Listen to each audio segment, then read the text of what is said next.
Hey, what's going on, TubeYube? Welcome back to the Plot Coalition YouTube channel. We are getting ready to stream with Mainquest and Hellhub official. So if you want to check out their version of the stream, it is linked in the description. And we're going to be having a good time. They want to ask me tons of stuff about the film and whatnot. But we are still getting a couple of technical things figured out, so I'm gonna showcase something that I showed the other day that you might have missed. So we have a death count video from the film, so I'm gonna throw that on for you guys. And if you're looking for anything else to do, if you jump to over to the community tab right now, I have a poll going out just to start getting ideas of what we might want to do next. So whether you want to comment there, if you want to comment in the live stream, just, let me know. I'm going to throw on that video for you now, and then we'll see you here in a bit. We're almost set up. Almost all of us are on the ship. We're just getting a couple of technical things ironed out. So be right back. Enjoy this death count from For Liberty. Coming in hot.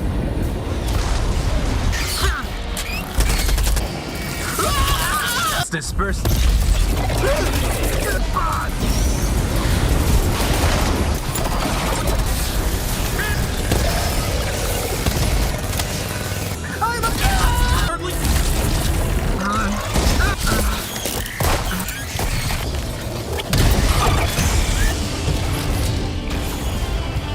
Another one bites the dust.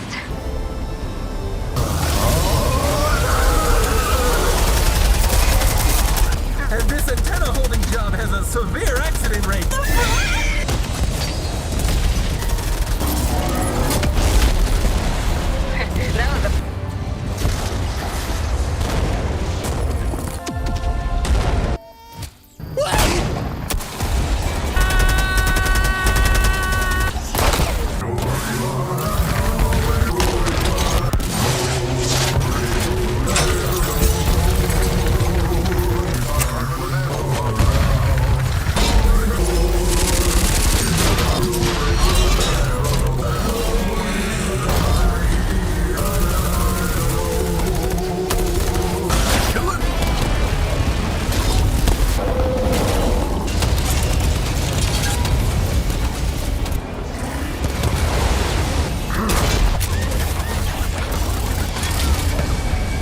never misses.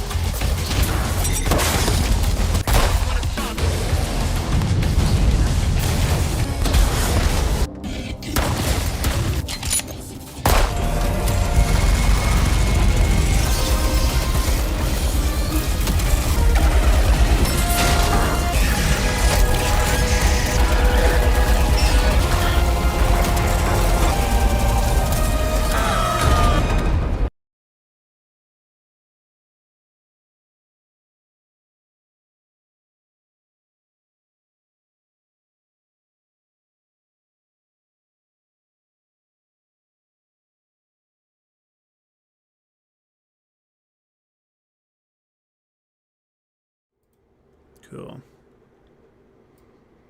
Mr. Hellhub himself. The real the Mr. flesh. Hellhub? The In one the and flesh. only? All right.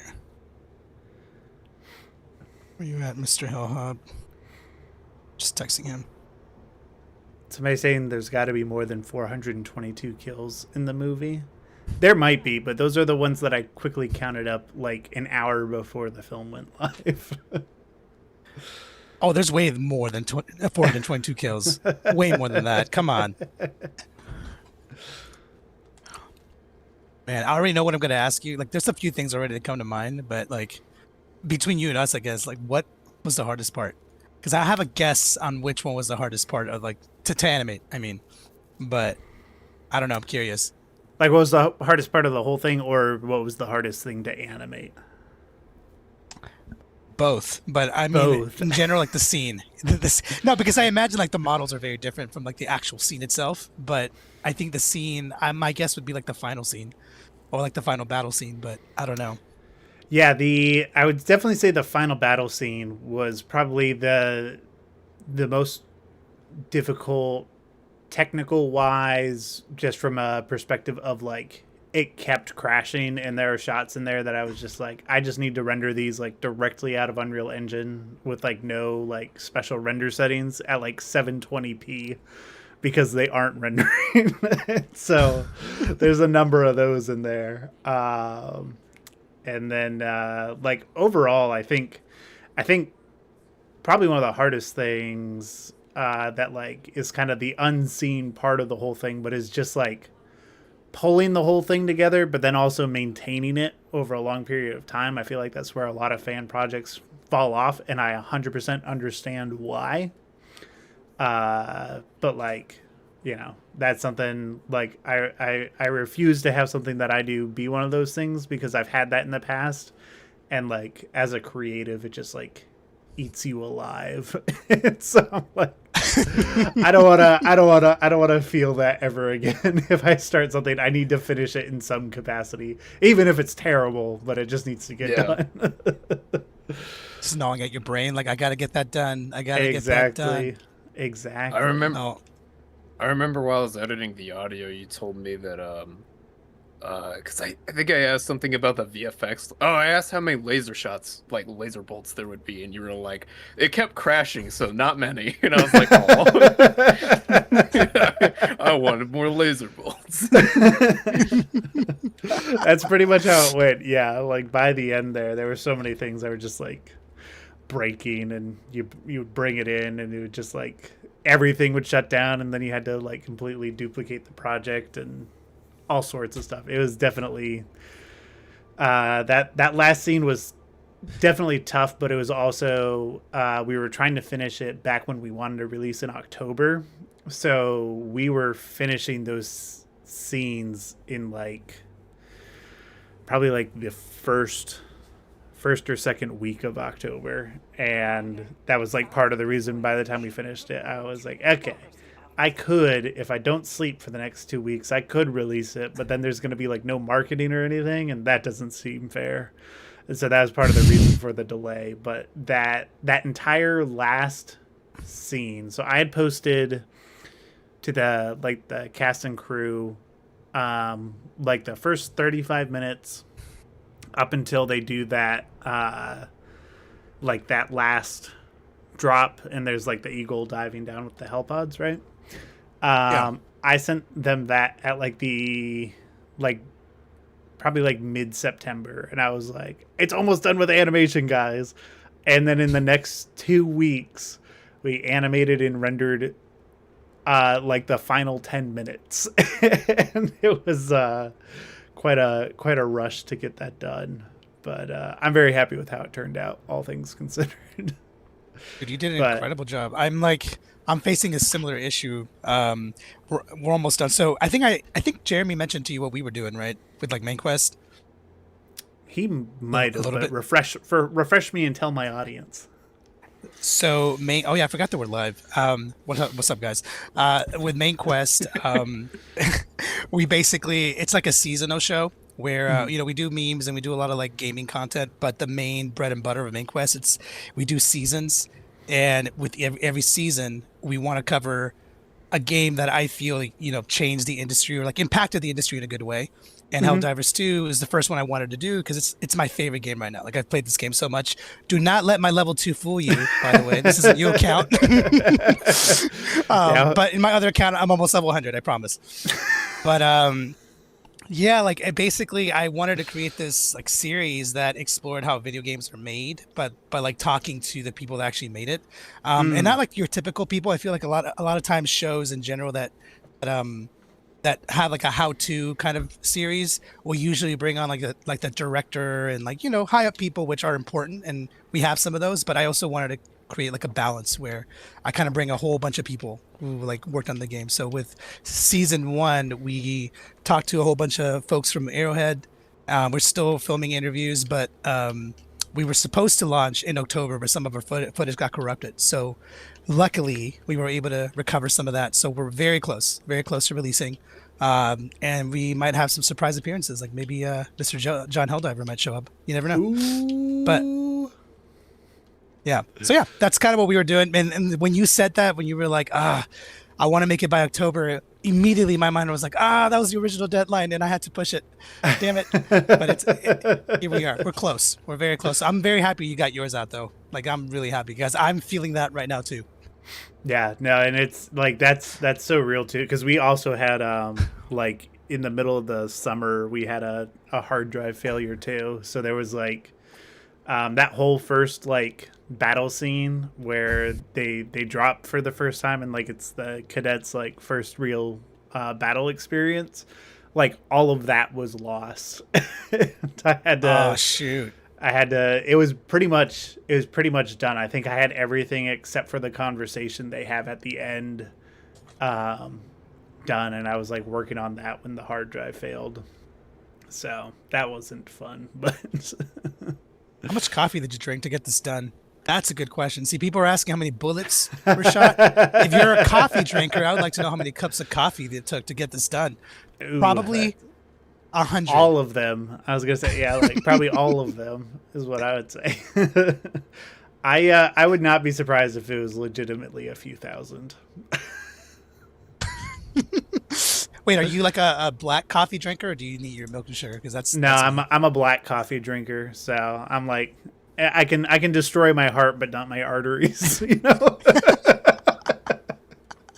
Hey guys, it's good. Can you hear me okay? Oh Hey. snap! It's Mr. John Hellhub himself. Hey man. John Hellhub. he lives. Sorry for the delay. I was trying to get the connection right. I like recently switched over to fiber, and it's super fast if I'm like right up against the router. But the moment I'm like 2 walls away, it starts to slow down. But did you guys all download the new update, like the Slim update? Yeah. We did. Cool, awesome. No glitches, right, on anyone's end? I've encountered a handful, but nothing that is game breaking. It's just more like weird shadow glitches, or like a misplaced texture glitch or something. But otherwise, it's been great. Gotcha. Okay, so like the glitches you would say are an improvement over like the previous version? Oh, absolutely. Okay, perfect. Awesome. All right. I'm just getting the link set up so we can shoot it over to our audience, and we should be good to go. Eddie, quick question. Are we going to have the chat? Is it connected to your Twitch right now? Like, our voices can be heard? Because I'm assuming, like, we're not going to probably, for this one at least, we're not going to really be having, like, guests come in. Like No, fans. this one's going to be pretty strict. Just us. The voice should be going through. Like my setup is pretty much the same as last time, so you Cool, should be okay, hearing everything. So I guess as far as, like, answering questions, like, are we going to be accepting questions from viewers, or... I think what we're gonna do, and you guys can tell me what you guys feel like, but I think we kind of have a pretty good riff going right now. I have a couple questions I want to ask Plot, and I think we're gonna expand on that. But I Sure. also want to give space to some of the viewers if they have any specific questions. Like we can totally let them ask it. But it's really Cool. up to Plot and Wasp to see if they want to do that too. Honestly, pretty easy. However this goes, I think it's gonna go great either way. Plot, I was going to ask, are there any like questions or anything that like you'd prefer us not to? Because I know Eddie had sent over some, and like I had some like I was playing, just like kind of going off the cuff based on like what seemed to be most engaging. Are there any topics or anything about the movie that like you don't really want to touch on? Not in particular. My audience members are asking if I'm gonna answer about my favorite cheese. So I think aside from that, you know. You know what? alright. That would be a great Okay. place to start. Should we just tease that, or do you want to start there? Because that would be kind of fun. Ugh, you know, for me, well, I'll let Mainquest. I'll let you go first, but then I'll save my favorite cheese for a little bit. I mean, my favorite cheese. No, I'm kidding. I'll save my favorite cheese for later too. But yeah, I mean, I think we were already in this. Quick question before we actually start: whose ship are we on? Are we on mine? We're on Yeah, we yours, are. We yeah. are, huh? Ranger Supremacy. So, I mean, yes, welcome to my ship. Because this is brand new, I don't have any difficulties unlocked other than the first one. Would it be smarter to join snap. someone else's ship? Ooh, Yeah, we could join mine if you want. I'd be up for that. sure. Cool. Shall All we? right. let me go back my ship, and I will invite you guys. I think I have Plot as a friend. I don't think I have Wasp. Let me. I have I a sent you a friend request. Awesome. Get back to it. Right. What are you guys feeling like? Bots? I know Major Order right now has been really limited focus, but I haven't played in the past couple of days. We should check out the Magnum Worlds.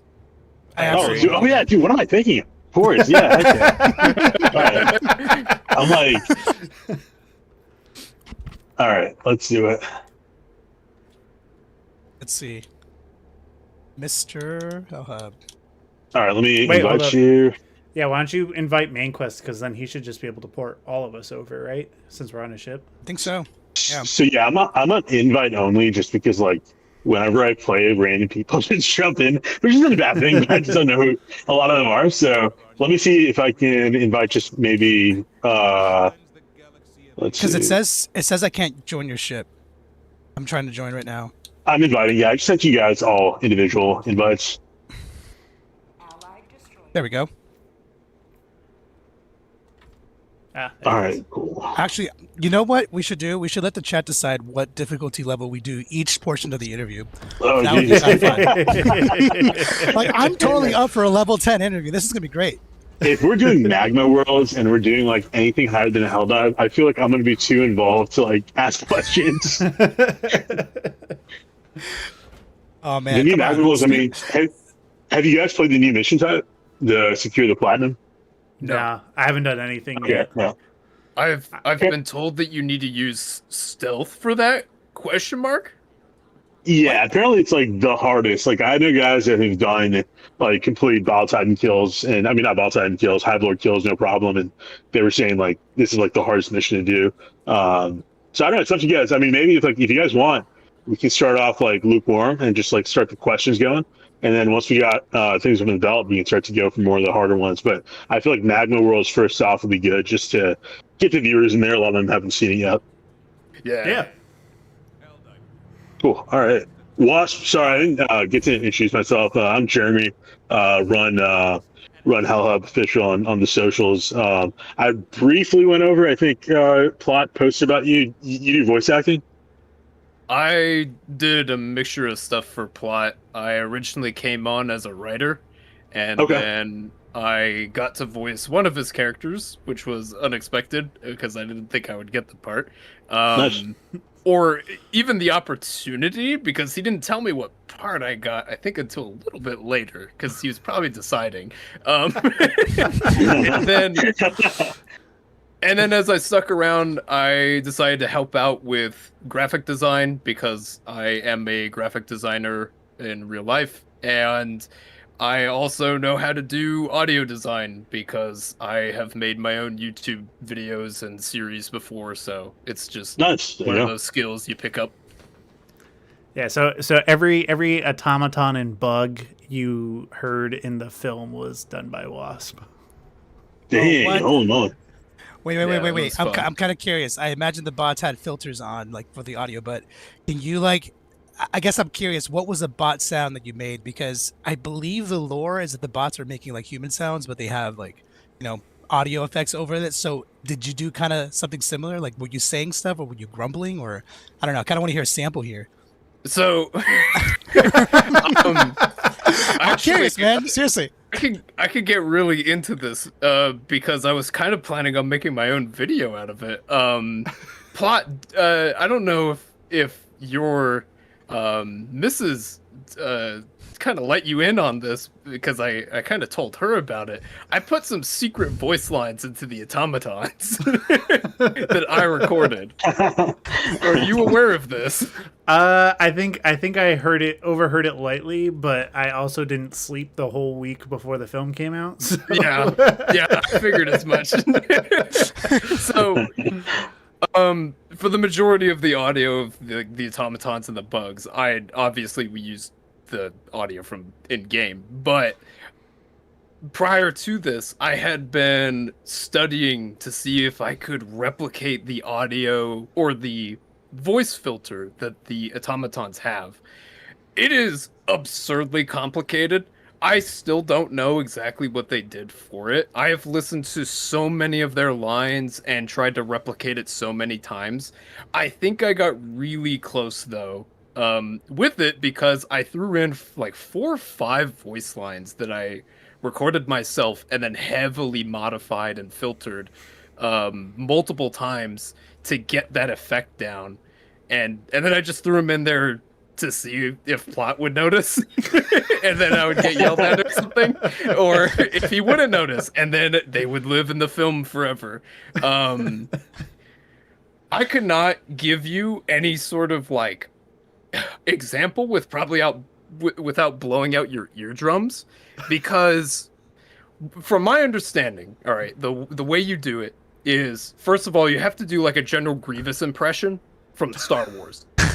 So you have to have General Kenobi. General Kenobi, but you kind of have to speak.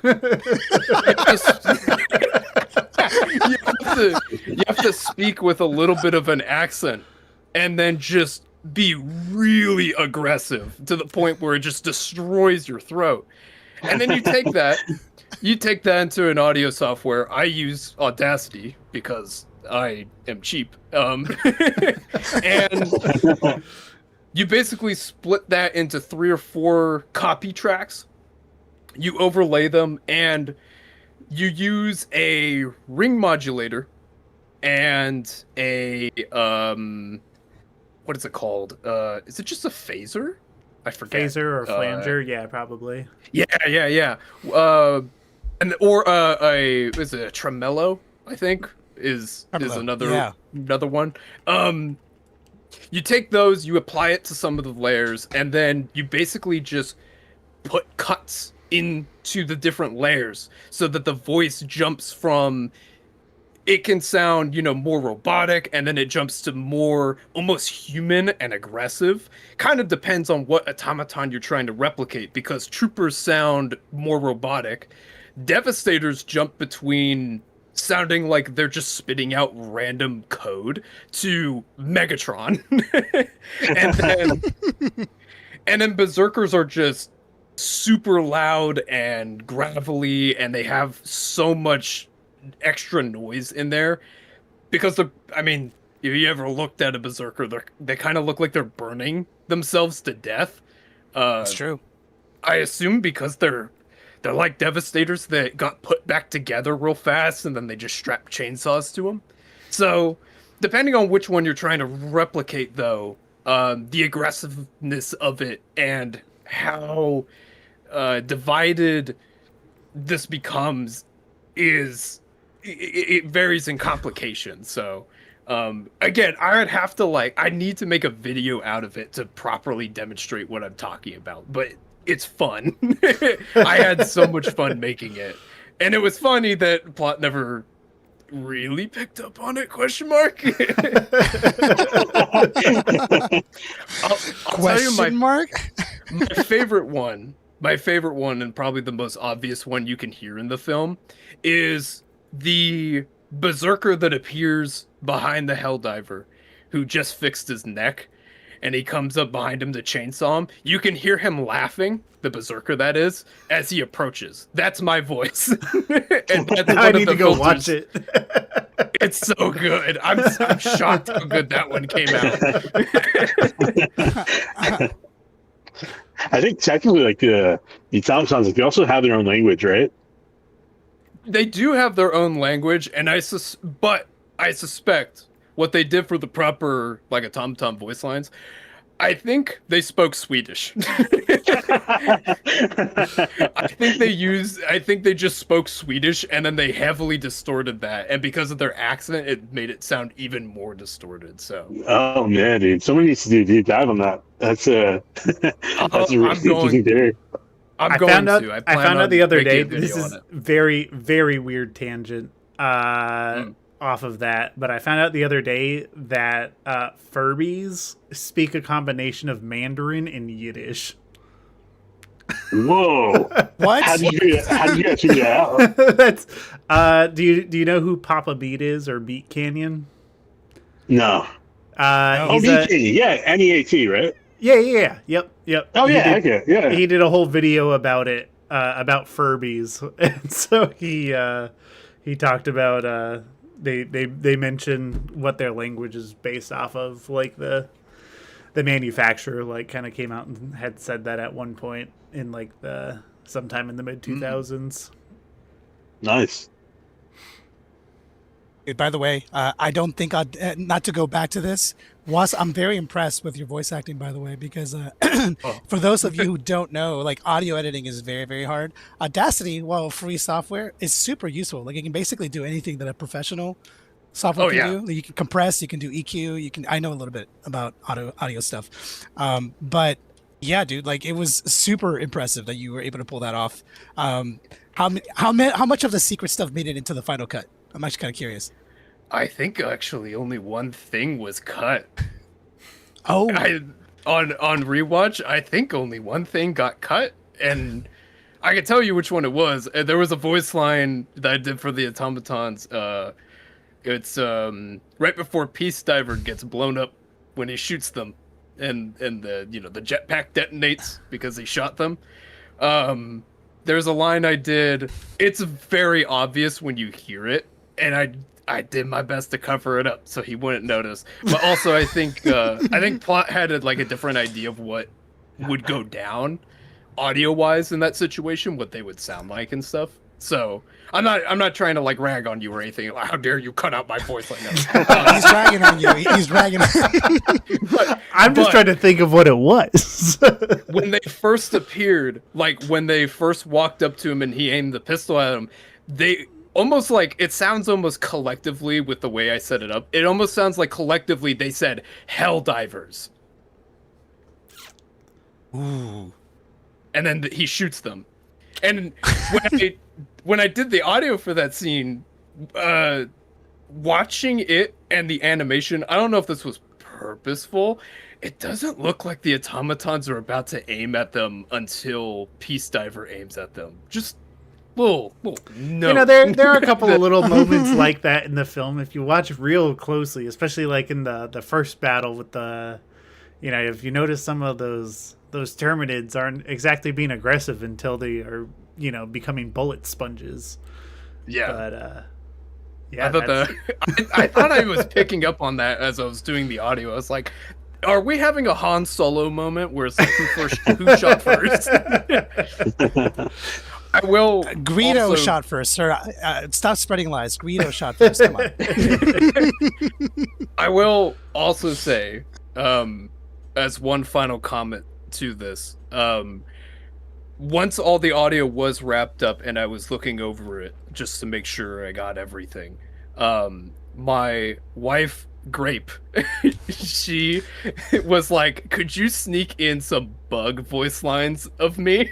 And I was like, sure. And I had her do these little noise and stuff. And I was able to sneak them in a few places. They're hard to hear just because they are next to the rest of the bug audio, which is already sounding like that. So, but I can tell you there are at least 3 occasions where that appears. And if you don't know any better, then you'll be able to pick up on it. But otherwise, if you've never heard all the bug voice lines, you'll never know. No, but I love it because I don't know if you guys have Twitch open. Sorry, guys. Just we have the links. I'm starting to share them on the socials now. So you got people coming in. I know if you guys have commented already on just saying mostly thanks and congrats on the videos. So Plot, if you have any questions that you notice that people are feeding in, feel free to touch on them. Cool. Other than that, though, we're starting to get comments in. So would definitely advise trying to keep maybe your Twitch tab open on the side while we're streaming. And other than that, if we're good as far as vocals go, voice, audio, Eddie, let me know and we can start going. yeah, Right. you know what? Actually, is anyone opposed to just standing here for the next 3 hours and just talking like this? I'm just kidding. I'm just kidding. We probably could, but the audience is gonna get bored. You're gonna have to turn back on the fruits. we can all stand off like this for the next 3 hours. I don't have that unlocked yet, but I can do this. All right, let's do this. Okay, how about this? How about we go pick a mission? Let's get this started, and then let's keep this going. Let's do it. Thank you everyone for joining in, and I think while we're picking up this this mission, there is a comment by Avocado that he just briefly asked, like, is there plans for a sequel? Ooh, everybody wants to know that. Everybody wants to know. There are no like concrete like plans for a sequel. I think one of the things with For Liberty is that it is like very self-contained as a story. You know, we wanted it to kind of be able to take place at any point in the Galactic War. And in that way, it does exist as its own thing. But as far as doing more Helldivers related stuff in the future, it's definitely something that I'm not opposed to, but it is also stuff that I'm trying to figure out whether or not I want to stick with Helldivers, move to a different IP, do an original IP sort of thing. That's all stuff that I'm figuring out, but I'm certainly not opposed because the world of Helldivers is like, it tickles my brain in such a perfect way. Ooh, that is. I love the way you said that, because I was going to ask you, like, what inspired you to actually do this film about Helldivers, because I know all of us here love the game. There's so many games that you could do it about. I imagine we all play so many different kinds of games, but Helldivers caught my attention, and it's one of the games I play a lot. So was the inspiration behind doing this film, like, did you like know, hey, I need to make a Helldivers 2 film? Did it kind of grow out of something else? Maybe it was an idea for something else. I guess that's just what I'm curious about. Like, you really set out to make this happen and you did it. So was that like, how did that work? Yeah, so when I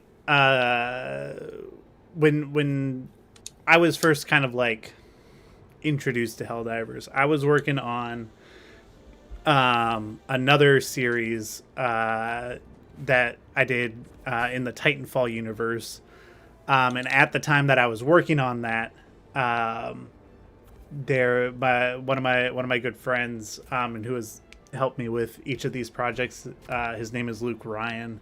He had texted me and he was like, I don't know if you've played Helldivers, but you need to make a movie about this. And I was like, as soon as I finish this Titanfall series, I'll get around to it. And so as soon as I finished, I finished it. I had to move across the country, and then like I was finally like settled down. I was like, all right, I'm gonna turn on Helldivers and play it. And from the very beginning, when you do the training and like Super Earth purposely stabs you in the neck to like make you stim. Oh, is the injury simulator? Yeah, I think it's called the. I was like, I need to do something with this. I don't care what it is. It needs to happen at some point. And so at the time, I did like a short Red Dead Redemption film, just to like, you know, kind of ease into it and flesh out more of my ideas for the Helldivers project. And then in August of 2024 is really when I spun up production to get it started. But like as soon as I started playing, I was like, this is just something I can already tell I'm going to be so into. So then you clearly have had experience making a lot of these fan films. I mean, you mentioned Titanfall, you mentioned Red Dead Redemption. I guess another, like, backtracking question that can maybe lead to a few other ones, but what started this whole thing of wanting to make fan-made films? I imagine you probably come from the film industry. It sounds like you probably do, but it's not an easy feat to just start making fan films, especially as good as you make them. So there's an origin there too that I'm generally curious about. Yeah, so when I got started, I was actually like, I am in the video and film industry, and he's a cool guy, guys. He works for film. I had gotten to a point where I was like,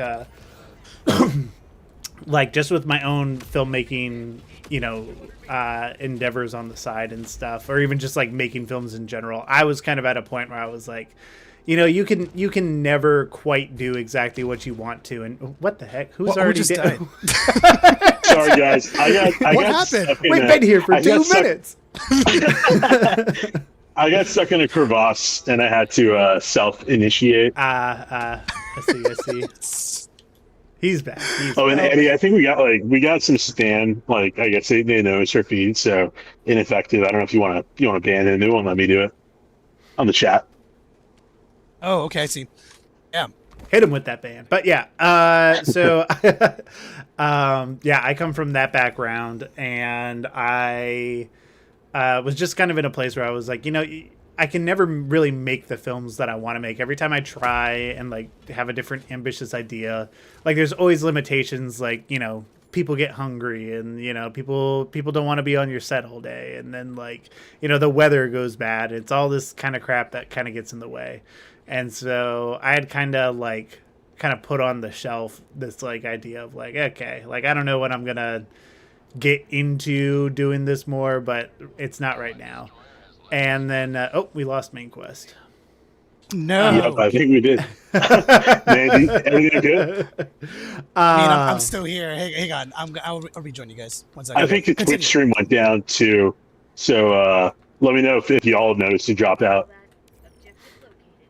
But yeah, so then my brother had sent me when they like had first announced stuff for Unreal Engine 5. He was like, "Hey, this is something that's coming out. You might find it interesting." And I started looking into it. I was like, "Oh, this is pretty cool." And I picked it up and I started to learn it. And then one day, my brother-in-law was over, and I was on every couple of years, like I go back on a Titanfall 2 streak. And I was playing it, and I was like, I think I could probably create something like based on this. Like I feel like I know enough to figure that out. And so I made like this essentially like a fake movie trailer for a Titanfall thing, and I put it out there, and then a bunch of people responded really positively to it. And I was like, oh, if people like this, I think I'm well equipped enough to make a 6-episode, 3-hour-long series out of it. Nice. And yeah, so that was just kind of me being a little bit delusional. But I gotta be honest, that's not the first thought I would have. Yeah. What would be the first thought you would have? Yeah, so then I did that, and then that came out. It went over pretty positively. And then I did the Red Dead one kind of as a cool down. Learning more about Helldivers and everything. Because Red Dead is probably like, if I had like a favorite of all time video game, it'd probably be Red Dead 2. But oh my god, amazing game. 100%. It's so good. And yeah, so then after I finished that, then I just was immediately like, all right, now I'm just gonna start working on this. So I've been doing this like non-stop since like 2022, and that's part of the reason why I'm taking a little bit of a break till the end of the year, because I'm like, I want to go like one day without thinking about what the next project is gonna be. I mean, I guess the next question would be, what is the next project? I'm just kidding. Eddie, sorry to butt in here. I got a few messages. People are saying, like, I guess, is the stream up right now? It is not right now. Okay. Restarted it. Hang on. Got it. Okay, let me know. There it is. There it is. I shared the general link, so anybody who goes to your main page can see it. I think I got another comment saying, like, they can't hear audio, but I'm assuming that was because the stream itself went down. Yeah, let me go ahead and set that up. Sorry about that, guys. Cool. All right. I think the audio now should be working. And I can't join your game now. Great. Let me see. Yeah, I did invite only. Let me try to invite you real quick. Are you? I see Eddie said goes online. Let me invite you real quick. Did you get the invite? No, I haven't. Just shot it over. Let me try again. Send it over again to the Mainquest account. Let's try it again. Here we go.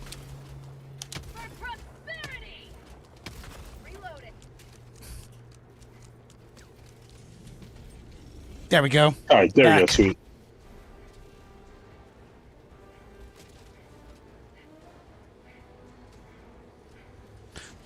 All right. Okay. Yeah, I'm glad I did level 4 here because it would be How's a little bit nice. was gonna say it's mighty quiet. It's mighty quiet, and I don't understand what we're looking for. Yeah, it's just tank coordinates. So we're looking for a little file, maybe. Oh, like whoa! Who just shot me in the back of the head? Might have been my drone. Good thing I had the ballistic shield up. My bad. Yeah. All right. I'm back. I'm back, baby. Eddie- All right. Eddie, does Nice. audio sound okay in chat on your end? Let me find out. Okay.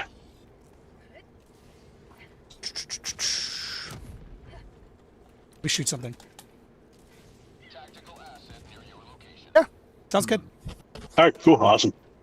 Okay, Okay. yeah, there's a terminal up here, so let me activate that. But I couldn't find the Oh, is coordinate it over thing. there?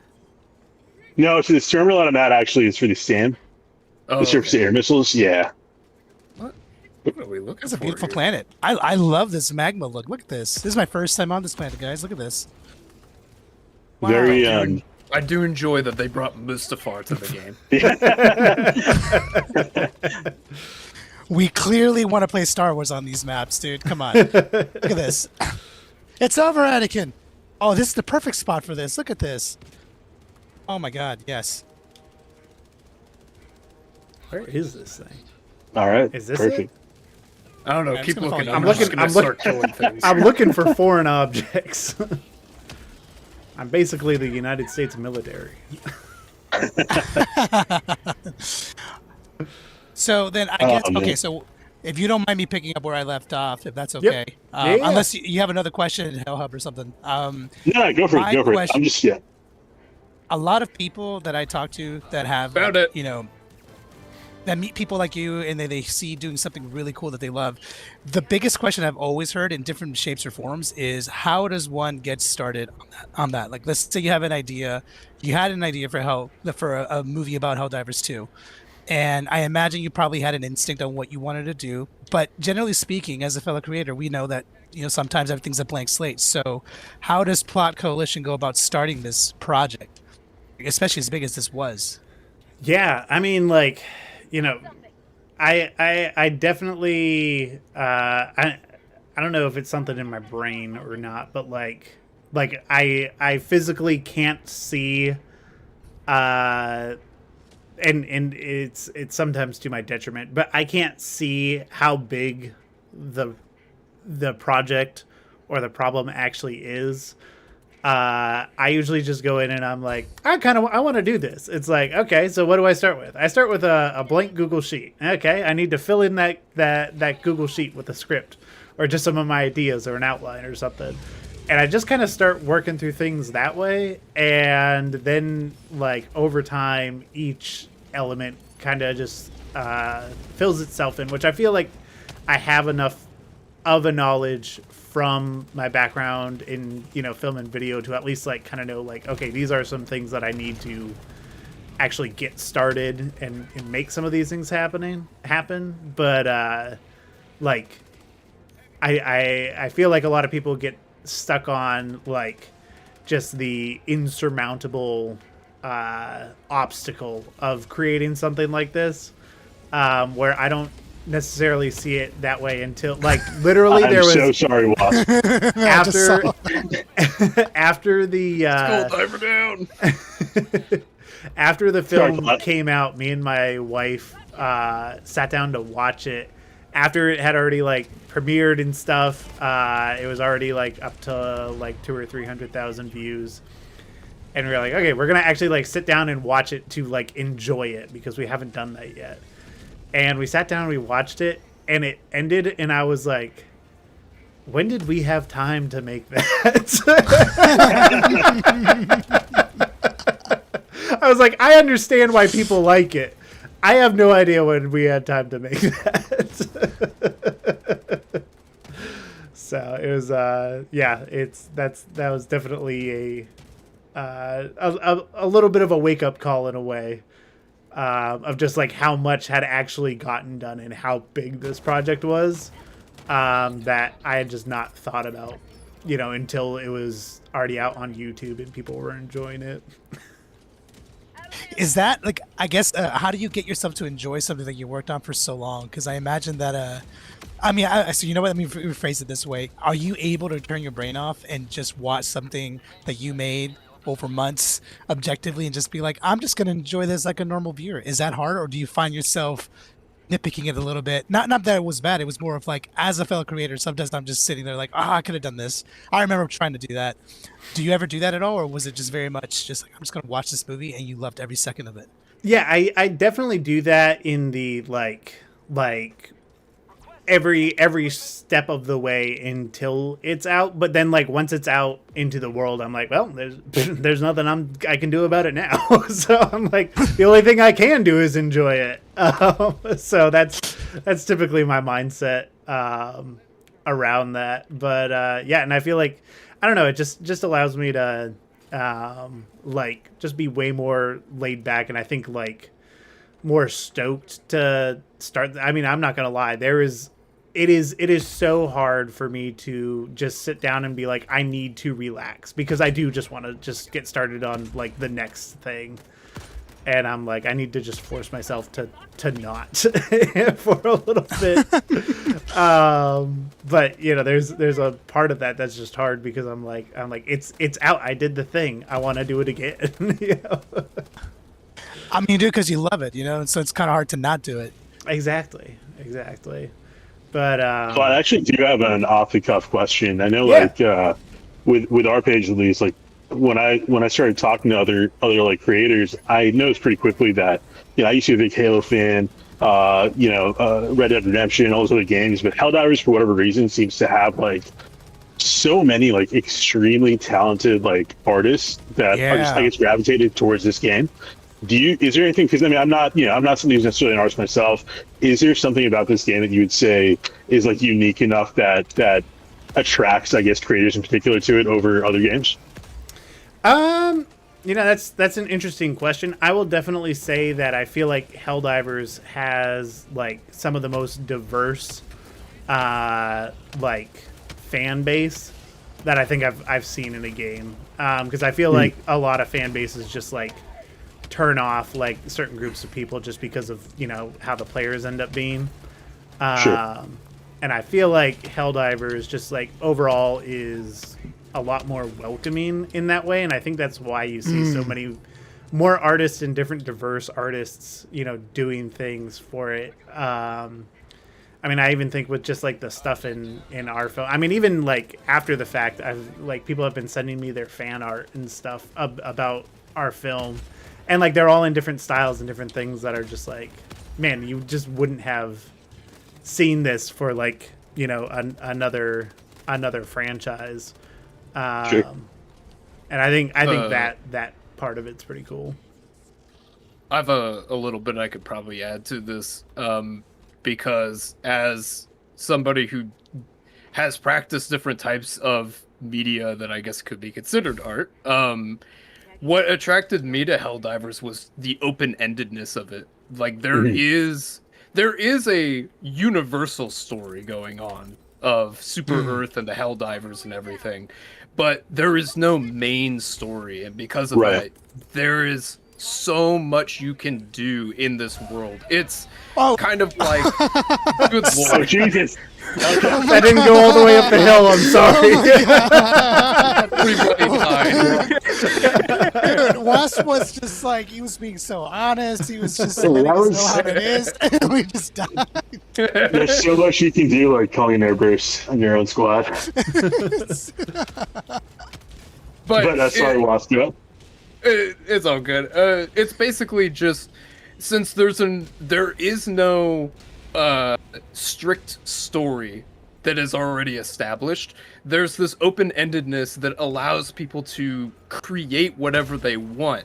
It's essentially, Arrowhead has provided this world as a sandbox in a way, and despite the game obviously being the main thing and the gameplay being amazing and just all of these tools that they've provided to establish this stuff, the world itself is essentially a sandbox that any artist can get into and just start having fun with. I Yeah, no, agree that with makes. a lot. I think a lot of it. I know from like a meme perspective, it's because I guess it doesn't really take itself so seriously compared to like some franchises. I guess there's a lot more creative freedom in some ways than that.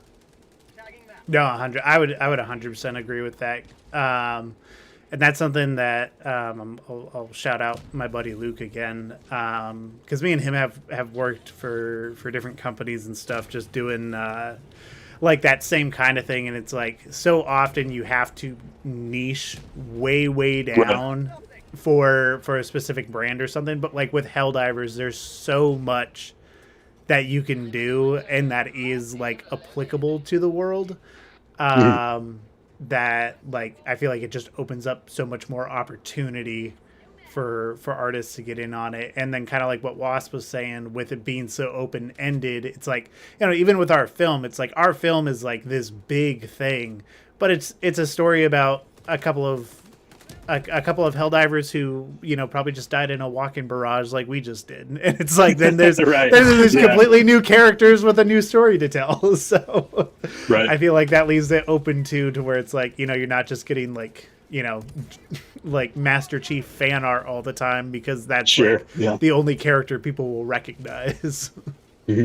But you can also have technically your Master Chief characters. Like, what's that one animator who made that badass General Brash video? Is it EPG6? EPG6. Yeah. Yes. Like, you can have those moments too. There is no limitation to it. But there are...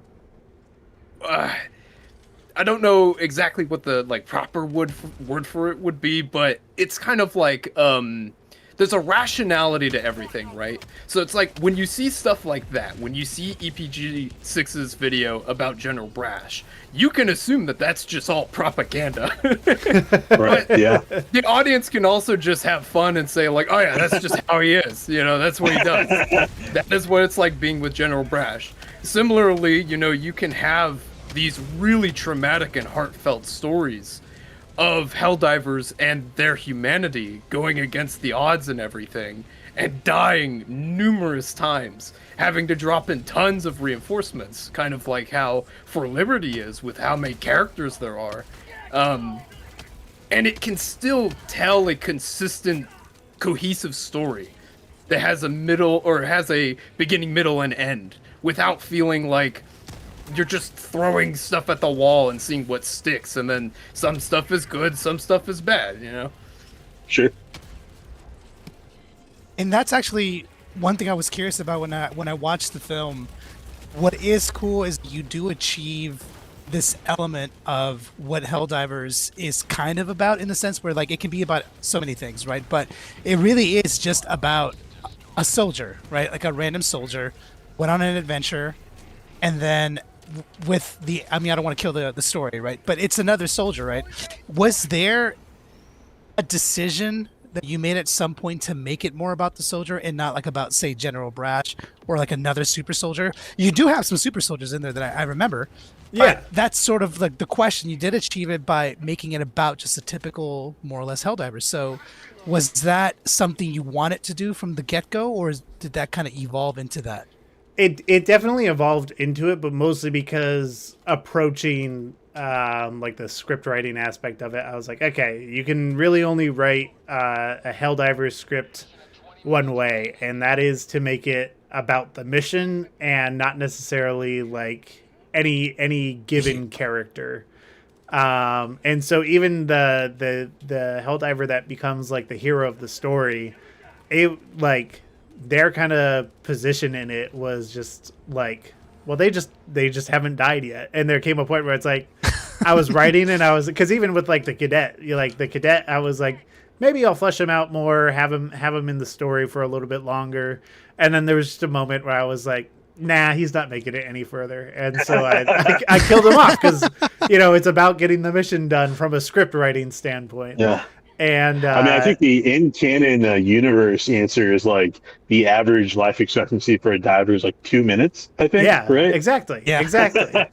So like, you know, you gotta be true to that. And that's why you can't necessarily be married to any given character. And so even Right. when like, you know, the character who did become sort of the main character in the story, as she kind of emerged, there was also like at any given turn, I was looking at the script and like kind of what that next blank page was going to be, and I was like, does she die on this page? I don't know. Let me play around with these different things. And you know, it eventually became a thing where I was like, okay, I feel like, you know, it's far enough into the story. We need to have like some characters that the audience can begin to empathize with, and how can you know, communicate more and change things up. And that's why, like, you know, like even with the Helldiver with the peace sign on his helmet, you know, he gets brought in, he gets fleshed out some, but then he gets killed off, and he gets reinforced with two more, not as, you know, over the top, but two more like comic relief characters, just because of how naive they are, and using that to just kind of show the character progression of the main Helldiver. Was like, okay, this is an interesting way to let this play out. But then it also, like, you know, was a matter of, okay, you need to make it make sense of, like, okay, there's got to be either it's just plot armor and plot convenience, or there has to be some deeper reason as to why she hasn't died yet. And then you get to learn more about that as the story unfolds. Which, if it's okay, It's not. like to. I'm kidding. I'm kidding. Whatever it is, stop right now. No, I'm kidding. As a little thing to add, just overall, when it comes to writing Helldivers stuff, it is such a great way to practice how to write compelling characters in such a short time. Mm-hmm. And making yourself comfortable with killing them off too. Yeah. It is great practice. So, because I remember when Plot brought me onto the writing team, reading through the script the first time, it is very jarring seeing how many characters die, and you're like, what? I thought this was the main character. What? I thought this was the main character. You know, it like bounces all over the place. But once all the pieces fall into place and you see the whole picture, you're like, and obviously you need to understand that the game is effectively that way too. Once you have all of that, though, you understand, like, damn, that is a good story.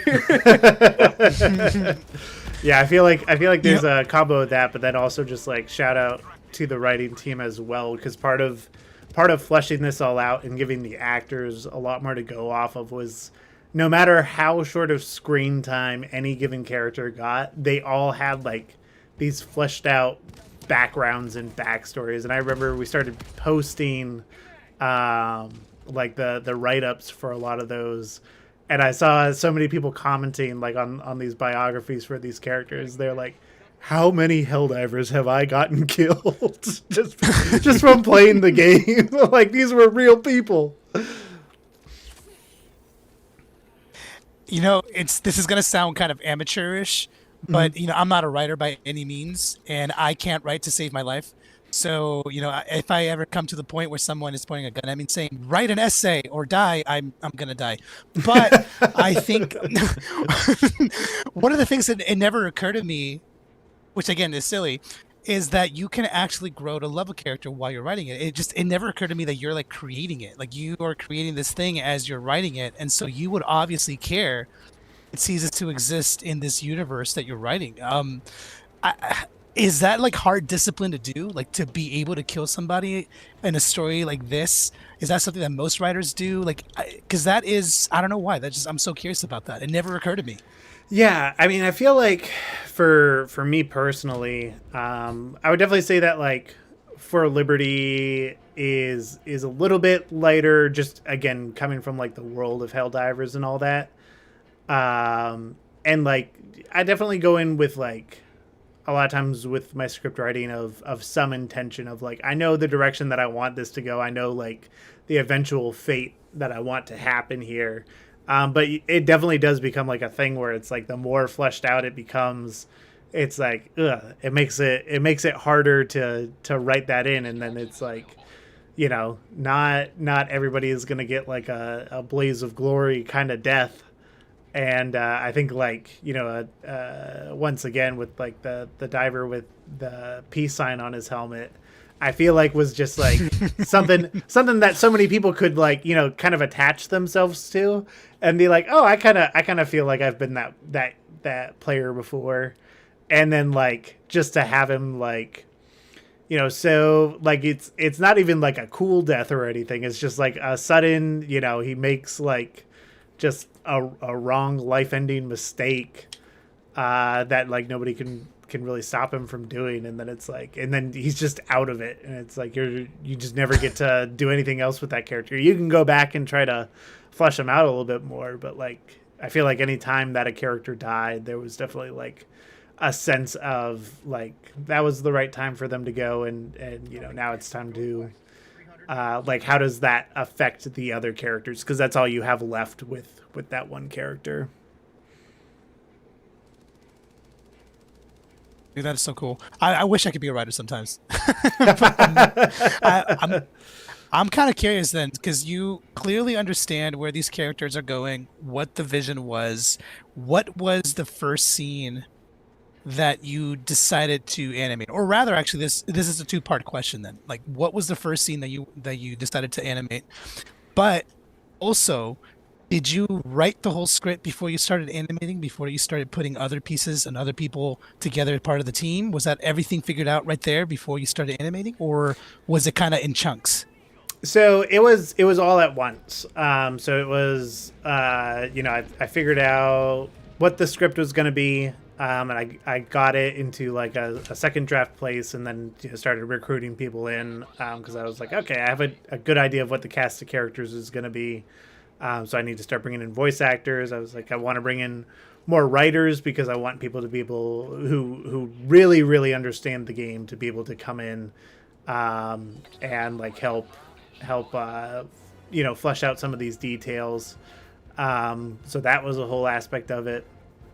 But yeah, and then like the whole pre-production phase, you know, this I had the second draft of the script like ready to go by the end of August in 2024, and then it was just a lot of like pre-production and figuring out every aspect of the film, and then like recording with voiceovers for like kind of a first pass and figuring stuff out, to where it got to like basically when the first trailer dropped, the first teaser trailer dropped in February of this year.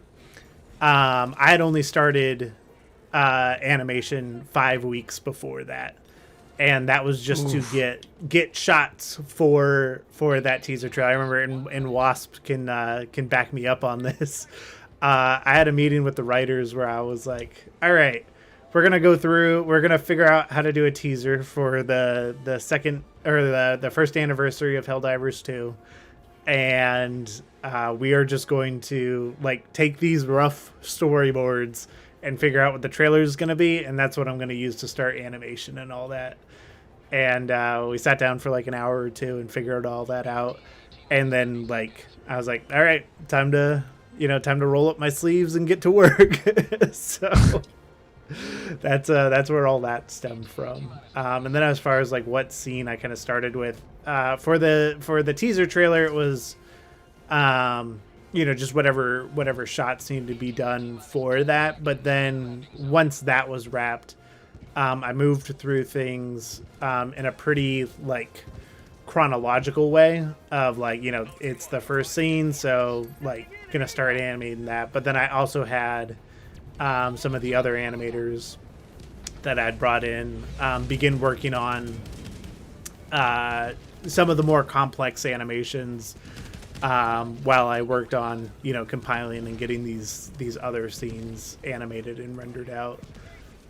So I think that was definitely the right move, because it allowed them to really focus on, you know, I think I know I sell myself short a little bit, but I always say that like the coolest animations in the film I didn't do because the folks who did do those animations, like I was just like, here it is, like, you know, show me something in like 6 weeks. And they would take their time to work on it. So that was definitely the way to go about production, so that it could get done on time, but still have high quality animations throughout. Dude, so you have like a well-oiled machine. Like you know exactly how to time it out. So like, would you say like 6 weeks is kind of the average of what a scene takes to make? Well, so that was like, that would be for things that are, and like, you know, so a lot of them got it done a lot faster, and I got to find out like what the pace of the team was. But a lot of that was just for like, here's this like one moment of, you know, so like I'll point out as like an example, like where the guy with the ballistic shield, you know, chops off the automaton's head. Like that was one where I was just like, I gave it to the animator and I was like, you know, just focus up on this, work your way on it. And he did that in like, I think that one only took him like about a week. But while he's doing that for a week to get that one animation, you know, I'm plowing through like a bunch of just all these other animations that need to be done for the film.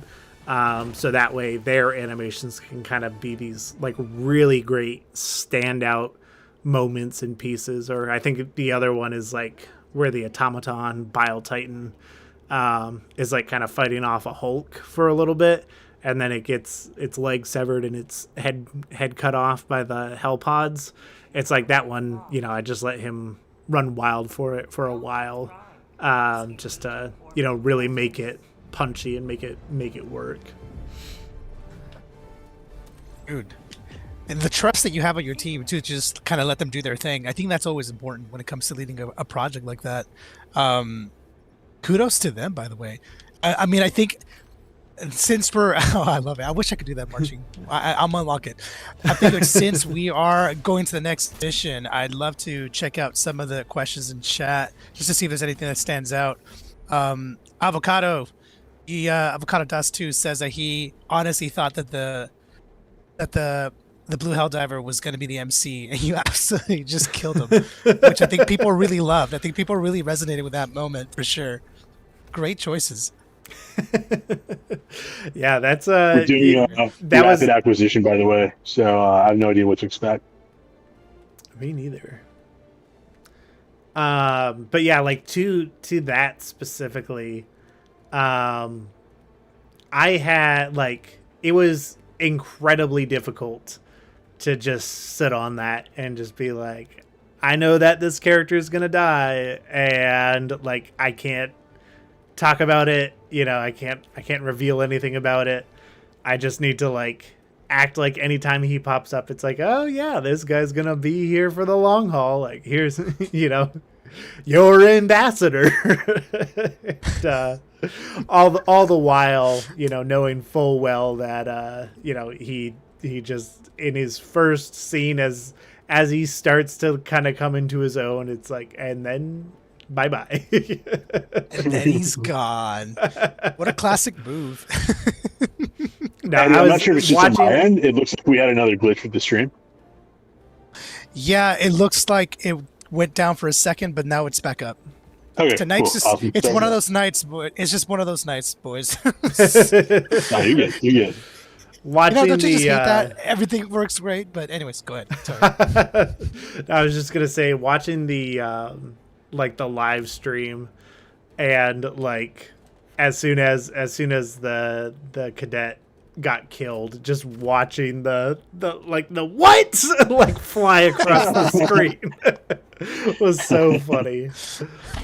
I think it was also too, I feel like even if anybody could figure out, like, I don't think the cadet's gonna make it just because it is the cadet. I don't think anybody expected him to go out the way that he did, and I feel like that was a nice surprise for many people. Shout out to John Janetta, who did the voice for him. 100%.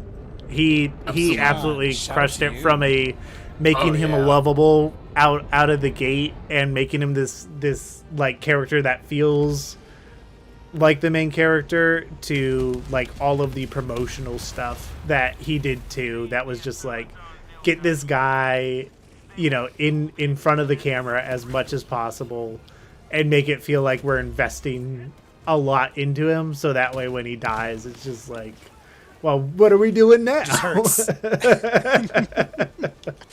I love the energy. John, I'm not sure if he's watching or wherever he is, but I love the energy brought to that character. That was a fun energy.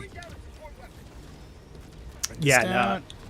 And it was so funny because like I was never there are so many things that like I wasn't certain. I was like, how is like the larger audience going to respond to this when they actually see it? And one of those things was just like in the teaser, I did not expect how much people were going to get latched onto just the image of the cadet carrying the child like away from the hospital that's blown up and like running with all like the SEAF engineers and stuff. And like that was like everybody was commenting on it. I kept seeing the clip online and I was like, oh, people already love this guy. He means so much to them. And I was like, and then for them to find out that it's just a shot from a yogurt ad, it's definitely gonna hit some people pretty hard. Reminded me of was it Deadpool 2? You know, like when they have you seen the movie? Yeah. Okay, yeah. So like like the scene with the all-star cast or whatever, and then like they all just die while diving into the mission. It's basically that. No, 100%. That's like there's actually like I heard like Ryan Reynolds in like an interview at one point where he was talking about how Brad Pitt like legitimately did that scene for a cup of coffee, just because Ryan Reynolds was like, we're shooting right now, do you want to be in the movie? Like we can have you be this invisible guy who gets shocked. He was like, yeah, if you just have a coffee for me when I get there, I'll just run in and do it. And he legit just came in, they put him on a green screen and they had him like grab a power line and like kind of do the face, and then he left. Oh man, I wish I could have been there for that, dude. Actually, you know what? Speaking of movies, not to like sidestep this here, but I'm actually kind of curious for both you, Plot, and Was. Like, I know that as film people, probably have a lot of opinions, but now we know the director for the movie that's coming out, and I personally am very excited for like what could potentially be coming. I'm hoping that in this Helldivers 2 movie, we at least see one Mustang. Racing, because it's a Fast and Furious director. But I'm just curious, like, what do you think? If you even want to share your ideas or like thoughts on that. If it doesn't end with all the Helldivers saying family, I will be disappointed. And they could actually go to space, and it makes sense this time. The crossover we all wanted. Huh? No, there's I'm definitely I'm not even paying attention to what the mission is. Hold up. Load platinum what are we bars in the cargo these? container. There's these platinum bars over here. I feel like I'm robbing a bank. Let's go to you. But as far as the movie goes, I mean there's on the one hand, I'm definitely one of those people who's like it doesn't like, my brain power doesn't go towards being upset about something that I have zero control over. And so like, like when people kind of rage about it, I'm like, you know what I did? I made my own Helldivers movie. So that will always exist for me. But as far as it goes, I personally, I obviously there's from Fast and Furious. There's knowing him from that, but I think more importantly is the paintball episode of Community. I think makes him a very good choice. But I do think, he directed the paintball episode from Community, which is like that episode. Like that is Helldivers, That is Helldivers. No, who in your chat here? Have all of you in the chat seen Community? Because if you haven't seen that show, you need to watch that episode at least. Like, yes, you need to know the characters. I love that episode. I didn't know that. Yeah, so that's why to me I'm like he is definitely a great pick for it.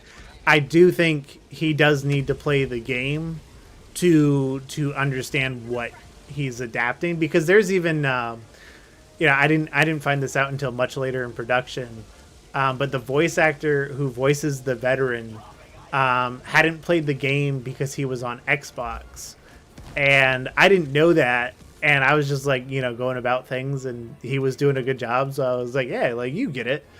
And then when he finally got to play the game, he was like, I never understood before why it was a big deal that the veteran like lived for 9 minutes, but it's like, now I get it. He just the excitement he got from like, oh, I understand like what I'm a part of now. And that's really cool. I think if the director of the official movie has that going in, I think it'll be beneficial for him just from an adaptation point of view. I don't really understand the the thinking around like, oh, I don't need to play the game, or I don't want to like have the gameplay like ruin my vision for it. It's like, nah, like, even if like you're making okay, bye container, I had another platinum bar for you. Looking to robbed us. Hey, I was gonna say, yeah, it'd be like, it'd be cool to walk into the plat. Oh wait, I got one. We're just gonna bring it with us to the ship. Take it. Go. Get in there. Go. Out. Hey, okay. Oh, So that's high. heavy, it's moving the bucket. Oh my god. Plot, I appreciate your insight on that, because I feel like you have you both, like you Wasp, have a unique insight here, because like it's true that gaming is becoming more mainstream. It's been mainstream for a long time, but it just keeps growing and growing. And the fact that I think all of us here have been gamers for a very long time, I feel very excited and proud to be a part of this community, but also like excited to see where it's going, and the fact that there's interest from other industries and other people that want to get in and make something. I guess that is sort of the question that I hear a lot, is how much of a gamer does someone have to be good at producing something about a game? Personally, and I'll just let everybody know my insights, I think you need to play a game no matter what if you're going to make like a movie or content about it. I think The Last of Us Season 1 is a good example. I don't think the producer or the director of that ever played a game, but they played that game, and I think it's a pretty good season of a TV show. But that is a question. Like, I think gaming is just going to get bigger and bigger and bigger. More TV shows, more movies. There's going to be that cohort of people that their whole expertise is making movies, right? So you're kind of an interesting case where you're both. You're a gamer and you're a movie maker. So you can kind of see it from both sides. I guess, is there some merit to that? Like, is there some value to that thought process of like, I'm a movie maker, I don't need to play a game to make a good movie about it, or a good story, or a good TV show? Does that make sense? What I'm asking? Yeah, no, I'm 100% tracking with what you're saying. I think my line of thinking is, well, if you were making a movie about any other subject, like, would you not study or try to understand as much as you could about whatever that topic was before you got into it?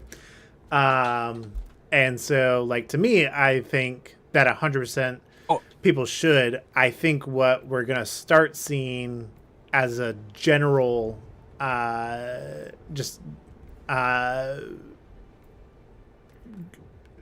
see becoming more commonplace is basically the idea of people who are making these games being gamers themselves, because that is so much of like the media landscape, as opposed to like, back, in the 70s and 80s, it's like a lot of movie directors and stuff like either didn't have access to games, or there were just like other activities that, like games were, like lesser. And I feel like more and more, like, we're getting into this era where there are so many people who like love games and grew up with games, and those are going to be the people that are going to be creating the adaptations of the future. And I think there's also just going to be a level of which people are going to start to recognize, like, like, for I'm not trying to toot our own horn, but like, look at how successful that was. Like, maybe we should pay attention to how they did that. In regards to like, what we've done with For Liberty, or, even like... Your turn. All right, pick it up.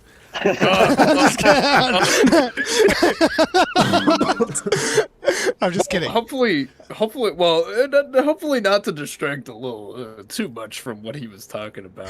I was gonna say, I do share the same mentality of him of like not wanting to waste my energy on being mad about something or like predicting something will be mad. But I do understand the reason why there's so many people who are upset, when they read the headlines of this stuff and that, X director hasn't ever played the game and says, I don't need to play the game to know the thing, right? Yeah.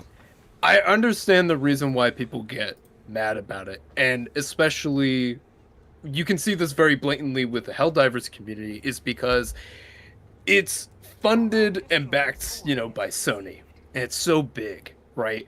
That it's effectively going to represent the game as a whole in the mainstream. And if that isn't done properly, it feels like a kick in the face to the community, which sucks just for everybody.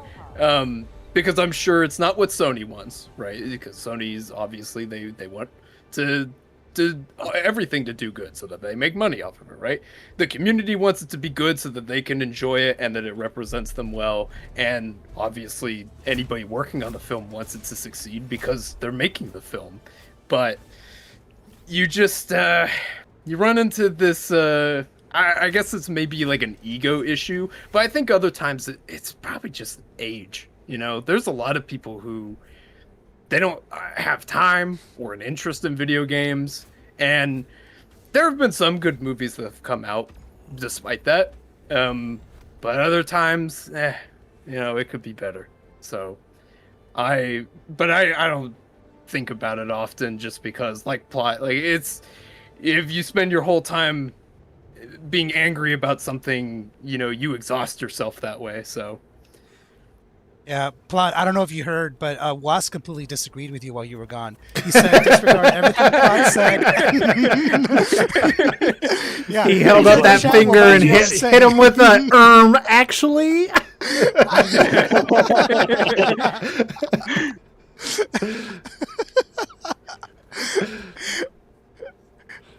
No, I appreciate your insights on that. I think that's actually a really important thing to talk about. Just my own 2 cents. Yeah. Plot, do you remember what you were even talking about?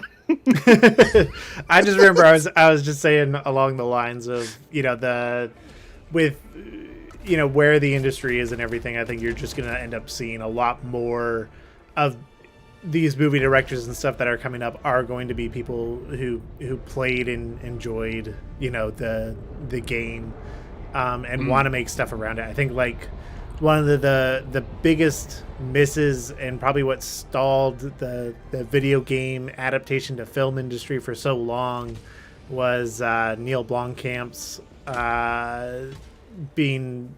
losing his contract to make the Halo 3 film. And it's like, if that had happened, I feel like we would be looking at a completely different industry right now. But I feel like the industry is also moving in a direction where we'll be able to see a lot more projects like that, where it's like, no, these are like directors who want to see this get made. They're very passionate about this game. And so, yeah, I think it's just a matter of time till that starts happening. But I think in the interim, the studios and stuff, they want to do things that they feel like is kind of like a no-brainer for them to fund. But I think just over time, you're gonna see a lot more, involvement from people who actually, enjoy playing the game that ends up getting adapted.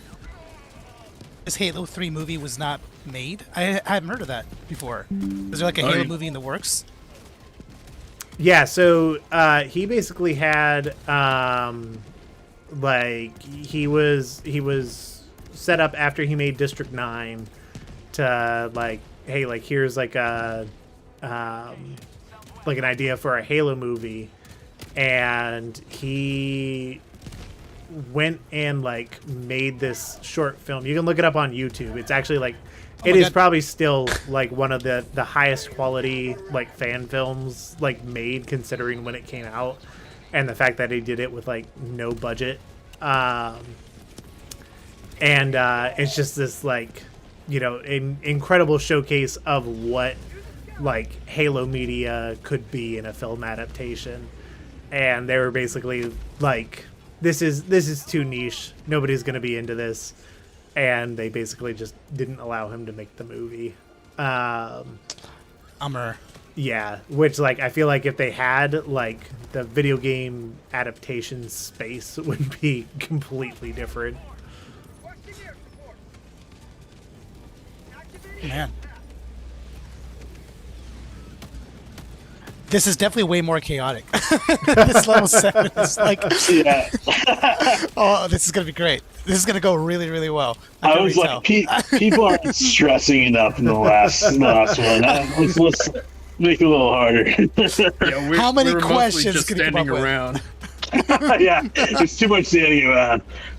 Super at this and tank these sims. They're just standing around and talking. That's all they ever do. That's all they've ever done.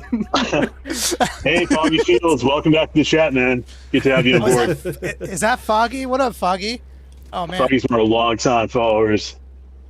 Uh, I had actually a question for you guys. It actually came in from one of our other chats, Critical Adventures. He does a lot of Helldivers content on Instagram. He actually had a question about, like, if you guys did another Helldivers film. Obviously, the current one is doing really well on YouTube. You guys got a lot of high points that were community kind of given. And he was wondering about, like, funding for another movie. Like, if you guys did choose to go, whether it was Helldivers or I guess any kind of movie, has crowdfunding from, like, the fan base to help push a movie out ever been something you guys consider? Yeah, for me, it's definitely something that like I'm considering more now, just from like, you know, kind of the response and like the notoriety that has been Sure. built up from all this, and like really like kind of what I want to move into as a whole is just like, you know, obviously like people are very generous with their time. Like Wasp, for example, probably the most generous with his time kind of person that I've ever met. and like, you know, like even myself, it's like we're all doing this for free in our spare time because it's something that we want to see get made. But I'm like, man, like this is what we're doing on our nights and weekends, and Yeah. like, you know, like this is I feel pretty confident that like anybody on the team or people, even new people that are joining like the Discord and stuff, it's like this is the kind of stuff that people want to see or be a part of to have get made. And like, how can you do that in a more official capacity? And I think for me is like kind of what I'm figuring out over this next month while I'm, you know, kind of dwelling on like what do I want to do next, is kind of figuring out is like, is there an avenue to make this a full-time venture to where that can be a possibility, where it's, you know, you're not just getting me, you know, as leftovers in my spare time, or anybody else. It's like, nah, if I was able to, you know, kind of give my full time to this and then contract people to work on it in a more official capacity, like, you know, For Liberty is a great example of what we can do for free on nights and weekends. It's like, imagine what we can do when we're, you know, not like falling asleep at our computers because it's, you know, we're basically working a whole second day to work on this film because we love it that much, you know. oh man.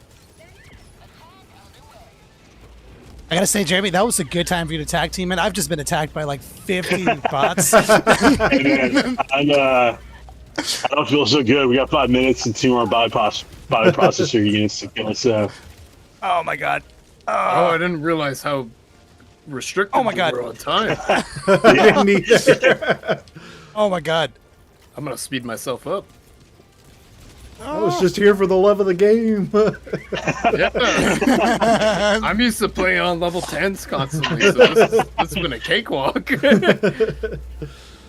Hey, he's Oh, talking jeez. down to us, Jeremy. I'm not sure if you understood what just happened there. He just said we weren't good enough. Hey, I get it. The negging, the quiet negging. Oh no. Launch is there. Let's go here. Yeah, man. I guess this would be a good time for me to ask this. I'm very, very curious about this particular part because we've been talking a lot about how you made this happen. You have a really good team. There's a lot of really cool stuff that you had planned.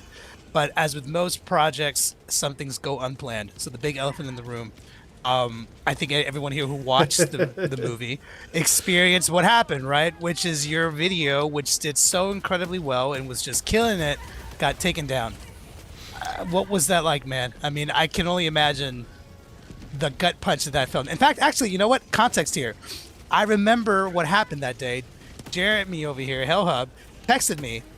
What time was it? Was it like midnight or something? But you were like, "Hey, it's yeah, dude, it was like, yeah, because I have a lot of alerts on like Reddit and whatnot, and I saw people start blowing up, like, hey, you know, the video's down, and I was like, hold on, let me call them and see what we can do, because I know, I mean, I had obviously my page got taken down a while ago because Sony, I guess, is too similar to the official account, and so I had like a month-long kind of wrestling match with, I guess, whoever their lawyers are. And thankfully, Arrowhead was like super chill, and they really vouched for me, and their reps really helped us get that page back up and running. And so, yeah, kind of like I saw it going on, and I was like, dude, let's try to mobilize and maybe reach out to who we can. Because I think a lot of it is in this AI generated era. A lot of it is just automated stuff, and it literally all it takes is like one or two calls to the right person, and you can solve a lot of stress from that. Yeah, that's exactly what had happened. Like, first of all, kudos to you, Jeremy, for like texting me. Like, it was probably within 15 minutes of like, I had just like finally fallen asleep, and my wife was like, babe, the film's gone. It's down. Wait, Jeremy, were you the one who told Plot? Were you the one who found out? He was one of the first people to text me for sure. But yeah, I was getting all sorts of like. She said that. She said that I just fall asleep and I grabbed my phone and it like messages everywhere. And I was like, oh no. And so then that was like, staying up until like, 3 or 4 o'clock in the morning, just like trying to talk to somebody at YouTube. But yeah, I mean, like, I think the most disheartening part of it was like, we were watching this just like success kind of take place. And we had stayed up that night because we were like, oh, it's going to hit like 500,000 views. We want to, be awake for when that happens. We saw that happen. Everybody was celebrating. We kind of announced it to the team. Everybody was super hyped.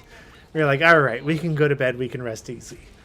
And little did we know that it hitting 500,000 views was the thing that made, and the news about the Sony movie coming out basically set up, the algorithm to just start looking for, like, oh, who's talking about, a Helldivers Sony movie, and then, ours hitting that 500,000 view mark made, their AI system go, oh, there's a movie here. And we had provided like all the materials for like dubbing teams and stuff to download the film and different audio passes so that they could work on their own dubs of the film, because I get asked about that all the time.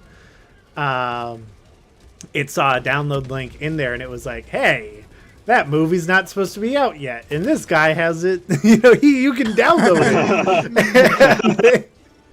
They went and they just nuked it. So that was it was definitely disheartening. And it was like, as soon as we had an idea of what was going on, we were like, okay, like, it's not like a Sony copyright thing. It's not like an Arrowhead thing. It is, just like YouTube's AI system, which honestly, like, made me feel a lot better about it, because I was like, okay, I feel like as soon as a real human being sees this, it won't be a problem. The problem is going to be getting a real human being to see it. Yeah. So that was its own battle. But even just like, I feel like I got some brownie points from Arrowhead and Sony just from like jumping in on those Reddit and Facebook pages and being like, it wasn't Sony, because that was everybody. It was like, Sony took the movie down like immediately. I was like, guys, it wasn't them. But Yeah, dude, shout out to Arrowhead for, I think, like, they've been, compared to a lot of studios out there, like, I feel like they've been really supportive about, like, fan creatives. I know there's certain studios or companies that, I'm not going to mention any names, but Plot, you did mention one of the films before, who Games have the Workshop. habit of, I guess. Maybe, Oh, man. because I think some studios is interesting because they don't just shut down the video, right? They'll actually hire you to work for them, which I guess is kind of nice too. But it's really cool. I think to at least have Arrowhead really. I know Paul said actually I think posted on Twitter right recently on X a link to the film, and so a lot of really he cool got his support Twitter from them. account back, and the first 2 tweets he made was about our film, so that was pretty cool. There you go. There you go. Dude, that's pretty awesome, man. Yeah, That's Arrowhead's one hell of been, an like, achievement. they really seem to like respect like creators. Like, yeah, I know they did a lot of contests before about like how that was artwork, but they seem to really promote that. So that's been super cool. I guess that's like one of my questions actually is like when you're making this movie, I guess from like a legal perspective or more like I guess copyright and all that, how did you manage like stepping around it? Because obviously, I mean, it's not monetized, so you have a lot more freedom than I guess some other people would. But was there anything from somebody who has done worked with other IPs before? How do you go around making sure that I'm not putting in all this work and effort only to have it like taken down later? Yeah, so I mean, really, the big thing, with it is like, is there any money changing hands? Is like. That tends to be like if you can say if you can say and prove that is a no, you are generally in a much safer place. Obviously, there's always a risk because like if you don't own it, then like the expectation should be you can't have it. Right. But it's like we want to because we're fans of the thing and we love the thing and we wanna show. Our appreciation for that. Oh, I got left behind. Oh, well. Well, it was an I tried to be a hero. I didn't want to interrupt you, but I was going to say something. We actually got a quick question from Arthur22. Just want to make sure I hit the chat while they're in there. He actually says, I know you answered this earlier, but some people come in, they leave, they come in. He asks, are there any plans for sequel? Or if there was, would it feature entirely different characters or at all be related for Liberty? So very, very hypothetical. Obviously, you kind of answered this earlier, but I guess if you were to do it again, would you want it to be kind of a spin-off of the current story or would you want it to be kind of its own set thing? No, it'd definitely be its own set thing because I feel like For Liberty is a very contained story. Spoilers if you haven't seen it, but nobody really makes it out. So I feel like Hey, that's a secret, man. It's a secret. They only get immortalized in a yogurt commercial. So like, to me, it's like if I were to do like, I feel like, and I've kind of thought about this from like, if I was going to do like my movie trilogy, it would probably be like, For Liberty, For Democracy, For Super Earth would be like the 3 movies. My thing is, I need to chill out on like these, near multi-year long projects that like are that massive. So whatever I do next, whether it's in Helldivers or another IP, is definitely going to be shorter. I want to do like shorter content that is like, here is a contained story that is told really effectively in a couple of minutes. That way, you can explore a lot more because even like, For Liberty hits a lot of different themes and a lot of different things with it, but I also don't want to like, I don't want to be the guy making the For Liberty franchise and everybody kind of like comes to expect, right, yeah. Like, oh, I know when I turn on a For Liberty movie, I'm going to get this. And it's like, no, it's like, I want to explore like a couple of different things. Like the Red Dead short is like a good example of where it's like, it's just all this like really dialogue heavy, like philosophical, basically like mind game of this conversation of like these two characters like trying to gain ground over each other, and like I love the uniqueness of that, but I also love the fact that it only has like 2,000 or 3,000 views, and I like that doesn't bother me at all because I didn't spend as much time as I've spent on For Liberty on it. Yeah. which is, you know, a massive, massive plus for me anyway. When you guys were like launching it, was there, I know everyone, like, I know for me, like when I post on social media, depending on how much work I did on something, like there's always something in the back of your head of like, this is how much engagement I'm hoping to get. With you guys, and you guys, I know hype is a new kind of function that YouTube has now, where people can, you know, hype up a video and help push it up the rankings. Is the kind of reception you got, did it kind of like meet y'all's expectations, exceed it? I always, and I don't, maybe it'd be interesting to get Wasp's perspective as well, but I always like undersell myself, and I'm like, you know, like when For Liberty came out, I was like, if it gets 10,000 views, I'll be happy. Jesus. Hey. Like if it gets 10,000 views, that's gonna be, because expectation was not met. I always try to look at it from like, you know, like, you know, it's like I always try to think, because like, you know, it is really easy to get discouraged by like, Sure. oh man, like, you know, I did do all this work and it only got XYZ, but I like to, you know, think about it from like a, you know, like let's say a video gets 1,000 views, and it was like, if I went to a movie theater and 1,000 people showed up to watch my movie, Yeah. that'd be pretty baller. Oh hell yeah! So that's they'd be filling a couple of theaters. That's pretty cool. What is it? My guy just got out of the hell pod. Yeah, I just saw What that. just happened? He said, I'm gonna record that. I'm clipping that. That was funny. "Hey, that's a smart Helldiver. He lives for at least like 5 minutes longer." Hey guys, I'm gonna go to the bathroom. I'll meet you down there. What you guys don't see right now is the democracy officer beating the crap out of him for cowardice. Oh, that was good. Have you guys watched Space King at all? Yes, I love Yeah. Space King. Because I know those guys. Steve, Space King. It's Flash Gets, right? Those are the guys who made it.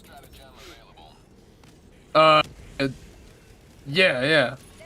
Okay, yeah. 'Cause I remember before they were doing like, you know, 2D whatever animations that were basically direct ripoffs of Space Marine. So it was like, you know, obviously like very parody, but Yeah. I guess after a while, obviously Workshop came after them, and then they kind of had a cool switch up where they switched from, I guess, directly utilizing assets that are related to Space Marine, to having their own kind of own IP that is, you know, unique. Spacing is unique, but obviously it's heavy tongue-in-cheek Space Marine.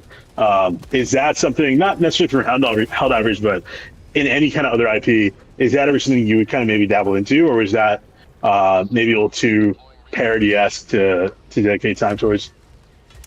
Yeah, I mean, like, I think my big thing, and like I find it so funny how often I get compared to Red versus Blue, because like I don't see it, but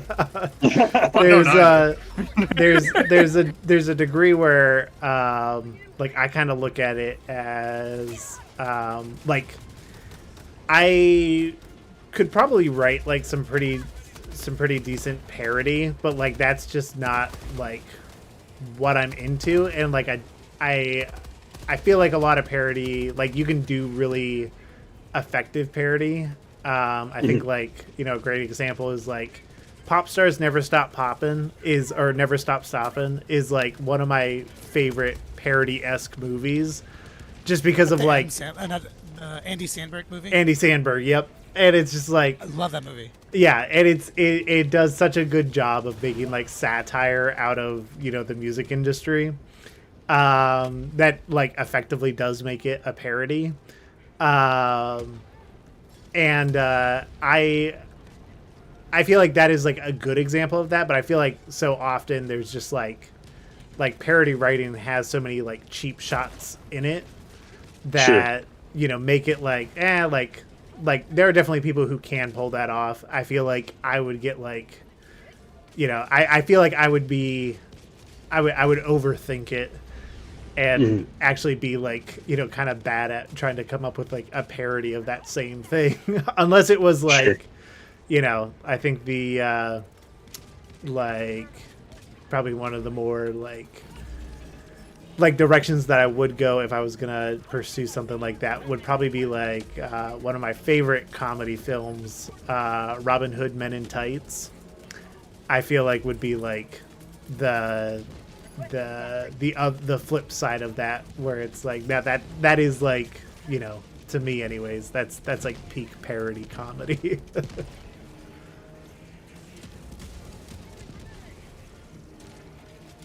This cannon's annoying me. Try and kill it. Come on. I've thrown a few. All right, I so know finally- it's been refusing to die. Finally got us Get to a it, get it. level where people are having to sweat a little bit, huh? That was the whole point. Got it. I was like, it's getting a little too chummy in here.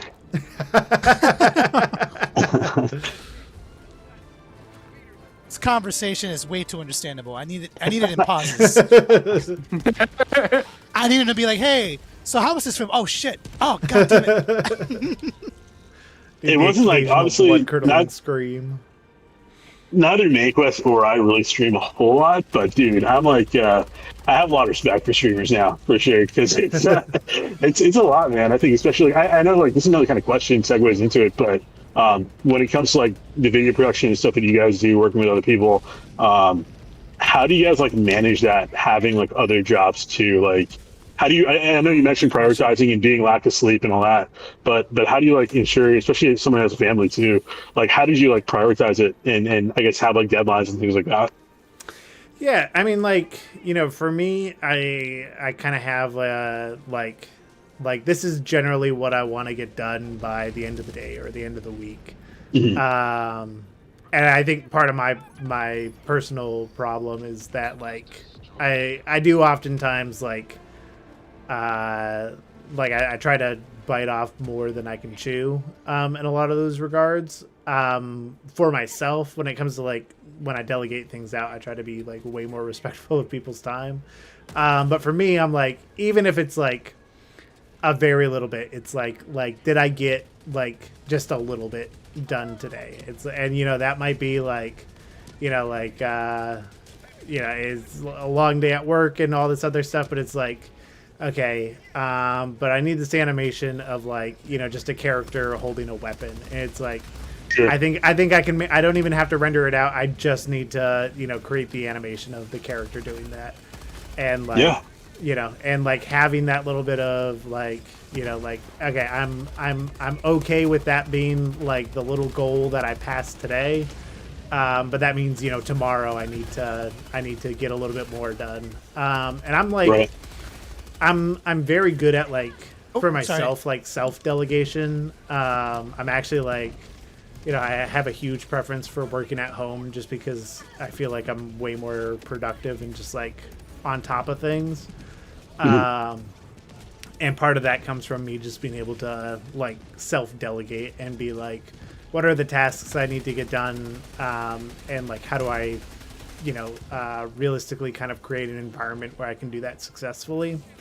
That's kind of what I take into, you know, these films as well. But I'll let Wasp kind of speak to it as well, because I know, especially towards the tail end of the film, like we were staying up, you know, all night working on different aspects of it to get it done. I mean, you summarized it pretty well. It's a lot of compartmentalization where you're just doing the best you can, juggling things and really trying to set these like tiny goals of like, okay, I need to get this one thing done, and then, you know, I can that way tomorrow I can worry about this next little thing about it, right? That being said, I have significantly more time compared to Plot because I don't have a huge family to take care of. Because throughout the audio process, right, like he gave me all the enemy audio, and I was stoked about that. I was really shocked you gave me that much stuff and trusted me that much with it. Which thank you for doing that, because it was a ton of fun. Even though it was a crunch to get it all done, but even when I got that done, I was like, I need more. Give me more. I'm sitting there waiting with like bated breath, like, come on, you have to have something. Give it to me. Yeah, I was surprised by the amount of people that I basically got addicted to the process, because the animators were the exact same way. Where they finished animation and I was like, all right, like, thank you guys so much, like, you know, like, especially like the guys who went above and beyond and wanted to do more shots and whatnot. It's like, thank you so much, like, it means a whole lot, you know, like, I'm you know, gonna continue the film from here. And like, it was maybe not even a week where they were just fiending and they were like, please, like, is there anything else you can give us?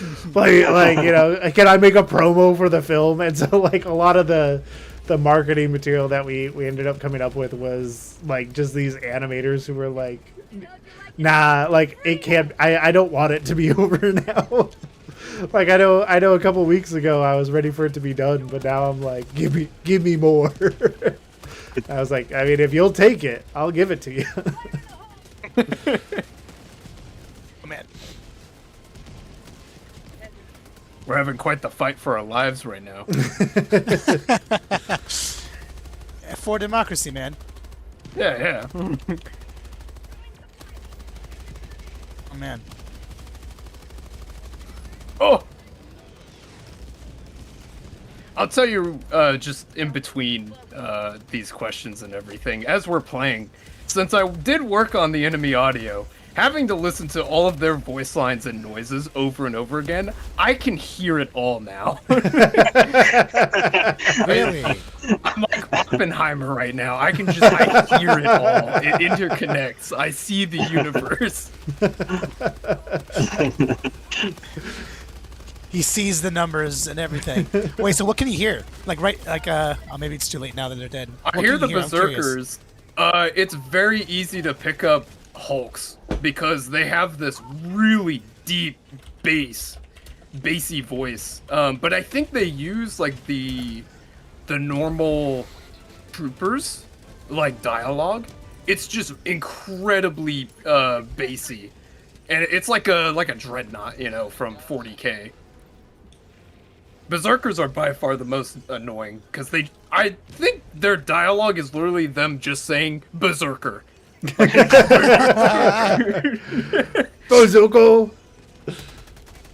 They kind of, I don't know how true this is, but like, I know in like when I was doing the editing for Titanfall, it's like the Reapers were like it would just like, you know, destroy your ears to listen to the audio that they actually make. Oh yeah.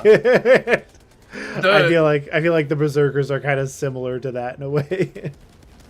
Well, that's the interesting thing is listening to Helldivers 2 audio compared to Titanfall audio, it is significantly quieter to the point where I remember having to boost it up throughout the editing process because I'm like, I just can't even hear what is happening in this. Like, there's obviously a lot of great noise, but it's like they have it so quiet in the default files. It's obviously different in game, but just listening to the raw audio files, it doesn't sound the exact same. I feel like maybe also that's part of the reason why you get like the silent charger that just appears. Because he's supposed to be making noise, but his audio files are so tuned down that it's like, all right, well, I guess there is nothing there.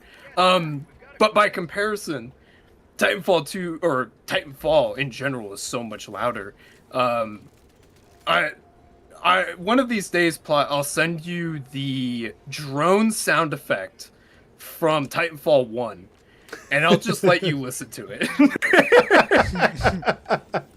And then you'll probably be like, I don't ever want to hear you send me an audio file again. I can't trust this man no more. No. But that's not me. That's just how they set it up. I don't know why they did it that way. Let me see if I can take this guy out with a strafing run. No. Yeah, we got air units. I'm gonna miss that. I'm curious. I'm gonna throw a question out there. What was your guys' favorite moments from the film? Yeah. Ooh. I have several. I honestly, I do love the ending, and for me in particular, it's just kind of hard to not love when the yogurt guy dies. Like, I love when he died. You caught me off by surprise. I will say that. Like, I was not expecting that, and I love that you did that. Like, every second of it. Then I really also, like the yogurt aspect because it was sorry Eddie, just off the top of my head, because I know Arrowhead does like before new missions.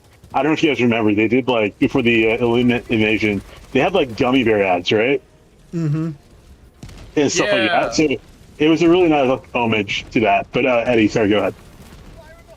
Oh no, dude! I appreciate you giving that insight. For me, I love the ending and like the last fight, seeing Eagle 1 on the ground. I don't know why I'm a huge sucker for mechs. So when you brought both of those mechs out, like to me, I just loved the way it ended. And seeing that, I was already watching the movie, so I was kind of like lost in it. But I don't know what it was. At the end, I remembered that I was watching something you made. And that was the cool part for me. It was kind of the knowing that I was watching this cool thing that you had made and seeing that last battle and being like, how the hell did this guy make this thing? That was kind of like the emotions I was feeling in that moment. And it was just so cool for me. Oh, shit. I like how there's a lot of creative freedom and like I guess even the small stuff that you guys did where it still obviously was Helldivers, but it was something where it made it cool. Like I think with Helldivers especially, it's a genre or rather like, you know, a IP that really does operate under the rule of cool. So if something looks cool or feels cool, like you should probably add it. And I think there was one scene where I think you guys used it for the trailer actually too, where the guy like has two of the machine gun dogs, right? That like I was come gonna on his say back. that is like the most requested thing I've seen anybody who's Yeah. watched the movie. They're like, I wish I could dual wield machine guns. I agree. I think it'd be cool. So the moment we posted that on the story, like we got so many replies of guys like, "Is this you? Is this a new stratagem? Like, what's going on?" So it's clearly something people want for sure. But yeah, that was just like those kind of moments. I think where you know, with Hellhub especially, like when it came out, one of the things that people kept commenting is like every scene feels cinematic, right? And I think with the movie too, it's just like those kind of scenes where it's like, I don't know, like the vibe is very just like, again, it's very much really cool. Those are just really nice. And not have something where it's like, you know, I think there's a temptation sometimes to maybe take yourself, you know, I got to be too strict with exactly how the IP runs, and I can't make any freedom of, you know, freedom of creativity or whatever. So I think I was really good that you guys did that kind of thing. And I haven't heard anyone not like it. That's kind of what's cool about this, is that kind of looping back to something you said earlier, or we were just talking about it earlier, is just this community in general. I have never felt more in love with a community, period, like a gaming community. And seeing how much people have loved this film, clearly a lot of them come from the community, but there's a lot of interest from outside the community too. At least, actually, that might be a good question for you, Plot. Do you see other people that you know and like another fan base, other communities watching this film that you made? Have you seen that as like part of the trend, or is it strictly just like Helldiving people?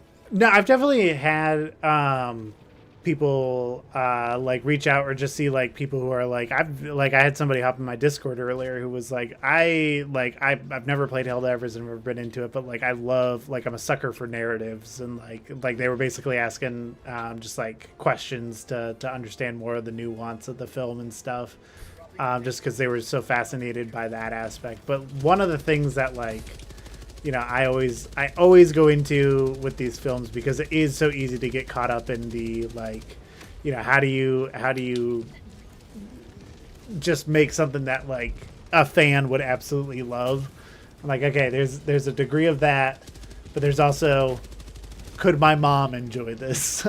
and I have to find a way to answer that question as part of the process.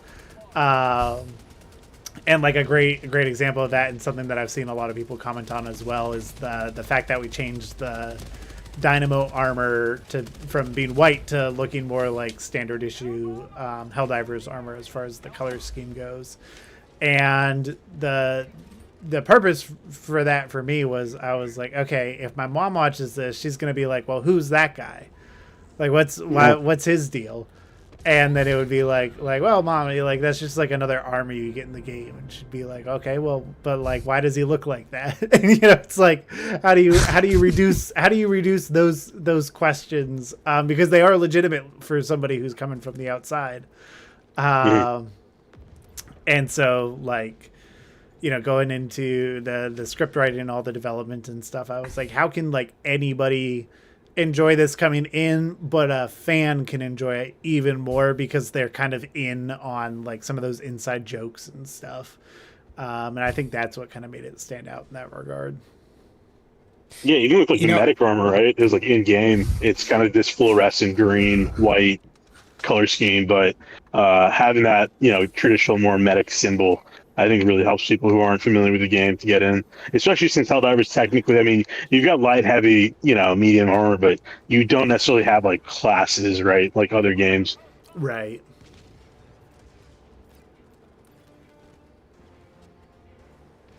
I think someone in the chat said, shout out to your mom. Which, indeed, yes, absolutely. Shout out to moms everywhere, seriously. If you're watching this stream, call your mom right now. For liberty, please. Actually, on the topic of the suit, I'm not sure if we covered this in more detail earlier, but we've talked a lot about narrative. We talked a lot about animation, character modeling. Who handled that? Because it is so good. Yeah, so Like, a lot of the even. character models are directly from the game. There was actually a guy who I got connected with, and he was a part of the film after we got connected. Whoa! I just got blown across the map. But he had already started, like, basically porting everything in Helldivers at the time into Unreal Engine.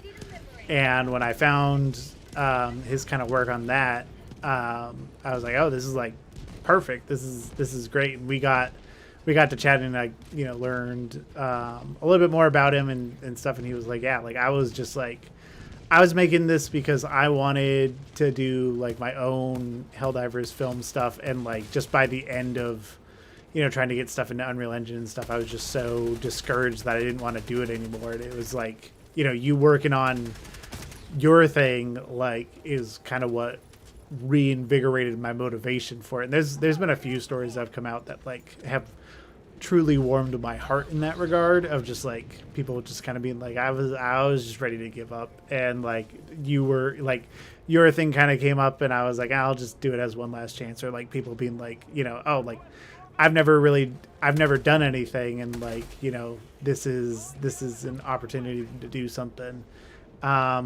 But so he had brought a bunch of stuff over into Unreal, which was a great place to start. And then we started like figuring out from there. It's like, okay, like what things specifically from the script do we need made for this? So like, I think you know, one of the obvious ones is like, you know, the biosputer that is like fused with automaton parts. And we just had like some the longer production went on, and the more it gained traction, the more artists became aware of it. We're like, how do I become a part of this? And so we had somebody come on who applied to be an animator, but was like, you know, like I do like some animation, but I'm way better at like doing like 3D modeling and stuff. And I was like, oh, guess what we need? It's like, we need a few of those. And you know, they just like went to town and created like some incredible props that are like specific to the story. But I think one of my favorite things that they had created is you know, the interior of Eagle 1 in the game is just kind of like this like low poly mess. Because obviously you never see the aircraft. It's just, you know, always in the distance. So there's no reason for them to put any resource towards it in the game. But then our 3D modeler, Danny, went in and just like completely built like a whole interior and just like added all this incredible detail to the Eagle One cockpit that was like huge for that whole, final bit of the film, because there's so much that is just, inside the cockpit, and being able to see all those close-up details that didn't exist before, that they were able to bring to life, which was super cool. So your interior is it canon technically at this point? I mean, according Is that what you're to saying? Arrowhead, anything that the fans do is canon. So God, I love that. Oh wait, there it is. Boom. Oh, one more. Ah. Man. Okay, he's down. Sweet. I think if there was an idea for a short that I would love for you to do, if you ever wanted to, not to keep on feeding you ideas. I know so many people keep trying to make more. Like an Eagle One short would be kind of fun. I think that would be, I mean, you kind of sort of already included them in your movie, but like, I don't know. I love Eagle One, and I love my Eagle Strikes, and I think having like a little like 5-minute video just on like a run would be dope. But that's my own 2 cents. To that would actually be cool. to kind of build on that idea, I think it would be cool to see the DSS Eagle squadrons for like Ooh. that specific passive ability that the DSS has. Something like that would be fun. Just a squadron of eagles doing eagle things. I know that's something also Arrowhead has kind of conceptualized, question mark, with like Question mark? Yep. they have concepts for a eagle like Ace Combat game? Yeah. Question mark? Yeah, because I know, right? Like, Palisade actually recently mentioned it because someone asked him a question, I think, on Twitter, and people were wondering, like, obviously, like, is Eagle One a clone, right? Does everyone just have their own Eagle One? And I think initially what he said was, like, canonically at least, you have like a lot of unique Eagle divers, so Eagles had their own pilots, and each pilot was kind of unique. I guess obviously because of time restraints, they didn't have the time to flesh out all of them. But the DSS idea, man, there's like so much like. I feel like it's just so much potential content and so many ways you can go about doing it.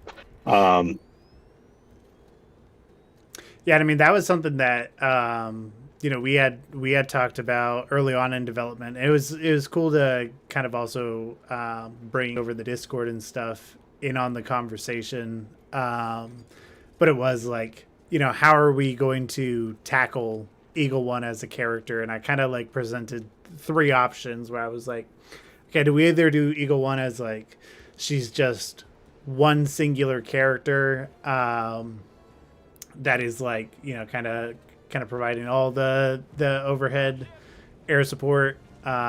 Is she like, is it multiple pilots like in a squadron? So anytime there are more than 4 Helldivers, there are more Eagle Ones, or is it like basically there's one Eagle pilot that kind of teleoperates like all of the Eagle aircraft. And eventually like people were like, no, like Eagle One is like, like that's kind of the mythos is that there's Right. only one. And I was like, okay, like you're going to be real upset when she dies, but okay. You tried to warn them. Exactly. But yeah, so that was definitely just like a cool thing to flesh out, but then also just like, I loved the idea of just being able to explore a character that like does, like go with you on every mission, assumedly. I don't think I've ever been on a mission where people weren't bringing Eagles in some capacity. But like being able to flesh that out and like make a real point of, like Eagle One is like the 5th squad member,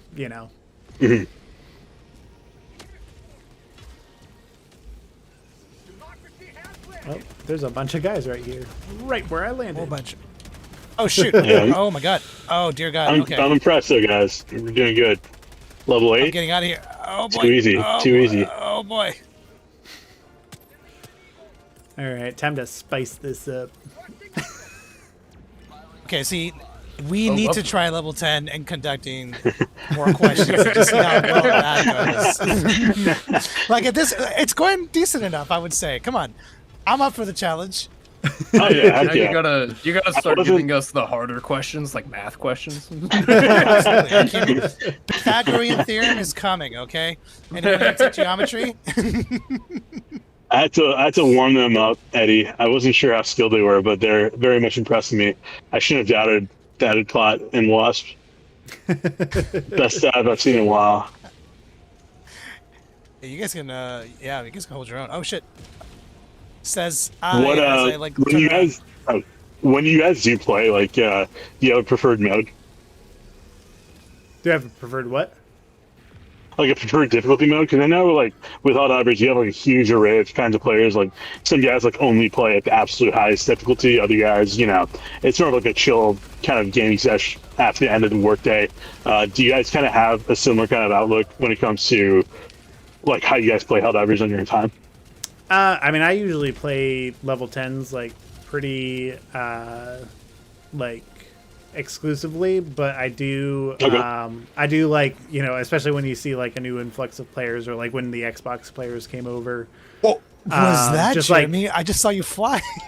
Yeah, that was me. Just going Sorry. into a lower level and just like helping new people out, and like Sure.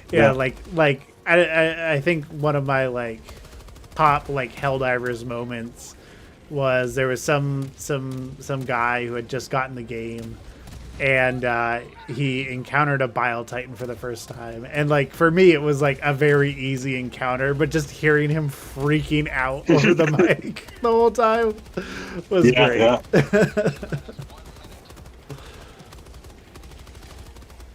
All right, well, that explains why you guys are so good. Level 10s only, yeah. Yeah, these guys are not. There's no sweats happening here. Look at this. Grab this. But I'm actually kind of curious. Is there a stratagem or anything kind of that isn't in the game that you would love to see? Ooh, that Especially isn't as in the a game. consistent- I would love, and I've said this forever, I want like an orbital carpet bomb. Oh yes. Oh, the one that I've always wanted is Pelican gunship. Just have a Pelican yeah. basically sit in the air and cover you. I think that'd be the coolest thing ever. Technically, you can do that. I mean, you can have it hover, right, if you call it an extraction and Yeah. leave the extraction area, yeah. But yeah, having something like more of a, I guess, Modern Warfare, whatever, call out, that'd be really cool. Like an attack helicopter, yeah. Yeah. Or like an They just- AC-130 kind of like gunship, where you Yeah. kind of have a computerized Oh, yeah. view of the whole map. Or yogurt dispenser stratagem. Yeah, that works too. 100%. 100%. That's what we need. The more yogurt, the better. Oh, get aboard!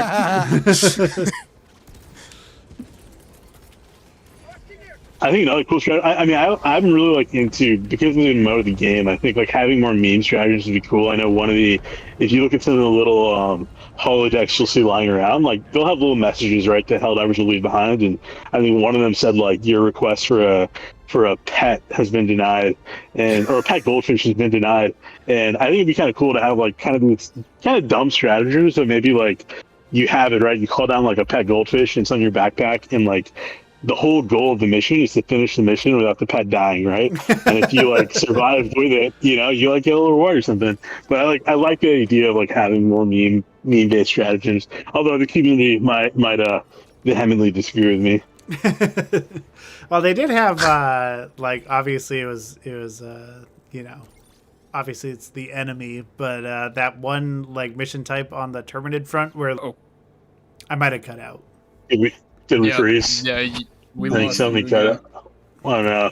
We lost. You know what's a Classic. You know what's a random stratagem I thought random stratagem that I thought would be kind of fun, more of a meme. Oh, did we lose Plot? Yeah, we did. I'll invite him back. Yeah. How dare he leave? How dare you? Yeah. Oh, would you like Yeah. to reconnect to your last squad? Yes, I would.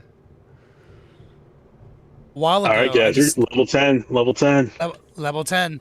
I thought what would be a fun like stratagem that would just be like a joke stratagem would be like a suicide Wait, I might need you to remind me starship that. stratagem. Oh yeah, like the kamikaze starship. Yeah, basically like you sacrifice your starship to Right. like, I don't know, achieve one of the things, but maybe you lose Yeah, something in yeah. return. Maybe it Yeah, costs all your yeah. samples or something. And maybe it's only accessible in like level 10 or something. Like if you really wanted to beat it, you could just do that and you just see the ship crashing down to the planet. But I don't know if they will ever go to that. You just hear Might the be a little democracy too officer like screaming over the comms. That'd be so good. I invited you, Plot. Let me know if you got it. Okay, sometimes it takes. There it is. Oh, you're You good. guys On mind? my way. You guys give me 30 seconds. I'm just gonna grab some water real quick. Give me 30 seconds. You I'll be good? back. All right, we'll do level 10 then. I have not done level 10 Magma, but we shall see how it goes. I was gonna say if we're doing level 10, I need to go with one of my classic loadouts. Hey, go for it, man. This is the time I'd like to comment that whoever came up with the loadout for Skulldiver 2, because when we put the characters, the character backgrounds together, we also, or I think some of us gave them like loadouts. Whoever wrote the character background for Skulldiver 2 came out with an amazing loadout for him. So plus the pretty stuff sure- he uses in the film. I'm pretty sure that one was me, and it was literally like just that rule of cool thing where I was like, oh, what if you had a guy with two guard dogs? Yeah, that'd be pretty cool. And if he has two guard dogs, you got to give All him right. two stalwarts to go with. It's kind of like if you give a mouse a Yeah. cookie, he's gonna want two stalwarts to go with it. Oh man. Oh, we got a convoy this time. Where you guys thinking? Over here. Oh, somebody said Take a out good the convoy stratagem is first. having a ship drop like 5 Seaf troopers. That would be. I Pretty cool, agree. too. Oh yeah. Oh well, hey, I'm not gonna say anything, but I will say, you guys might be pleased soon. Uber. Casually just says that. People they love their blueberries, man. On, I'm on not the saying note of- anything. Wink, wink, Wink, wink, wink, wink, wink, wink, wink. That was something that's actually really funny about just like that whole thing with like the blueberries and stuff. When we wrote the script, I was like, with the Seaf soldier that we have in the film, I was like, oh yeah, like it's a Seaf soldier. They're kind of like, like they're the grunts or whatever. It's not going to be that big of a deal. And then like when I saw how much people loved the Seaf soldiers, I was like, oh no, is this gonna like, are people gonna boycott the film when this happens? But everybody, despite how lovable the blueberries are, they have zero tolerance for dissidents. So they were totally okay with his face being blown off.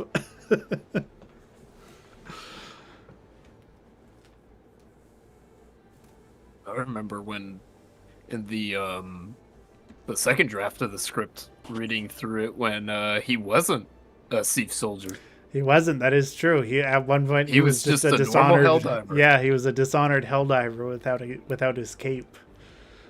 And Oh. yeah, and then he ended up becoming a Seaf soldier just because it was a little. It makes it more distinguishable, and Yeah. like I think just overall, Plus, cooler. plus you got to add in the little Illuminate references to it. Mm-hmm. That made it so much better. How do you decide that though? Like that's what's so fascinating to me about writers and just writing a script in general. Is like you clearly had a moment where somebody came up and said, "Hey, it isn't what it seems," blah blah blah. But the character changed, and so did you just mess around with the idea of it being a whole bunch of different things? Like I think those decisions matter a lot in a movie like yours. So how do you decide that in the moment? I mean, a lot of it just comes from like I know with this specific project, you know, there's a lot where like I'll usually write something, and then me and Luke will kind of go over it a couple times and be like, okay, this feels like a pretty solid script. And then in the case of this one, it was like, okay, it feels solid, but now let's get like, you know, some people who are like, you know, like really into Helldivers to point at it and say, this is wrong, you know, like fix this. And when we got into that stage of the process and bringing in people like Wasp, you know, my focus was, or just like kind of our process was, we all started to understand more and more about the script, and like, you know, like a channel like our writing channel might be like quiet for a couple of days, and then somebody's like, hey, what if we actually did this with this moment? And it's like, oh, that's an interesting idea. And then we go back and forth because we just do all of this all over Discord, and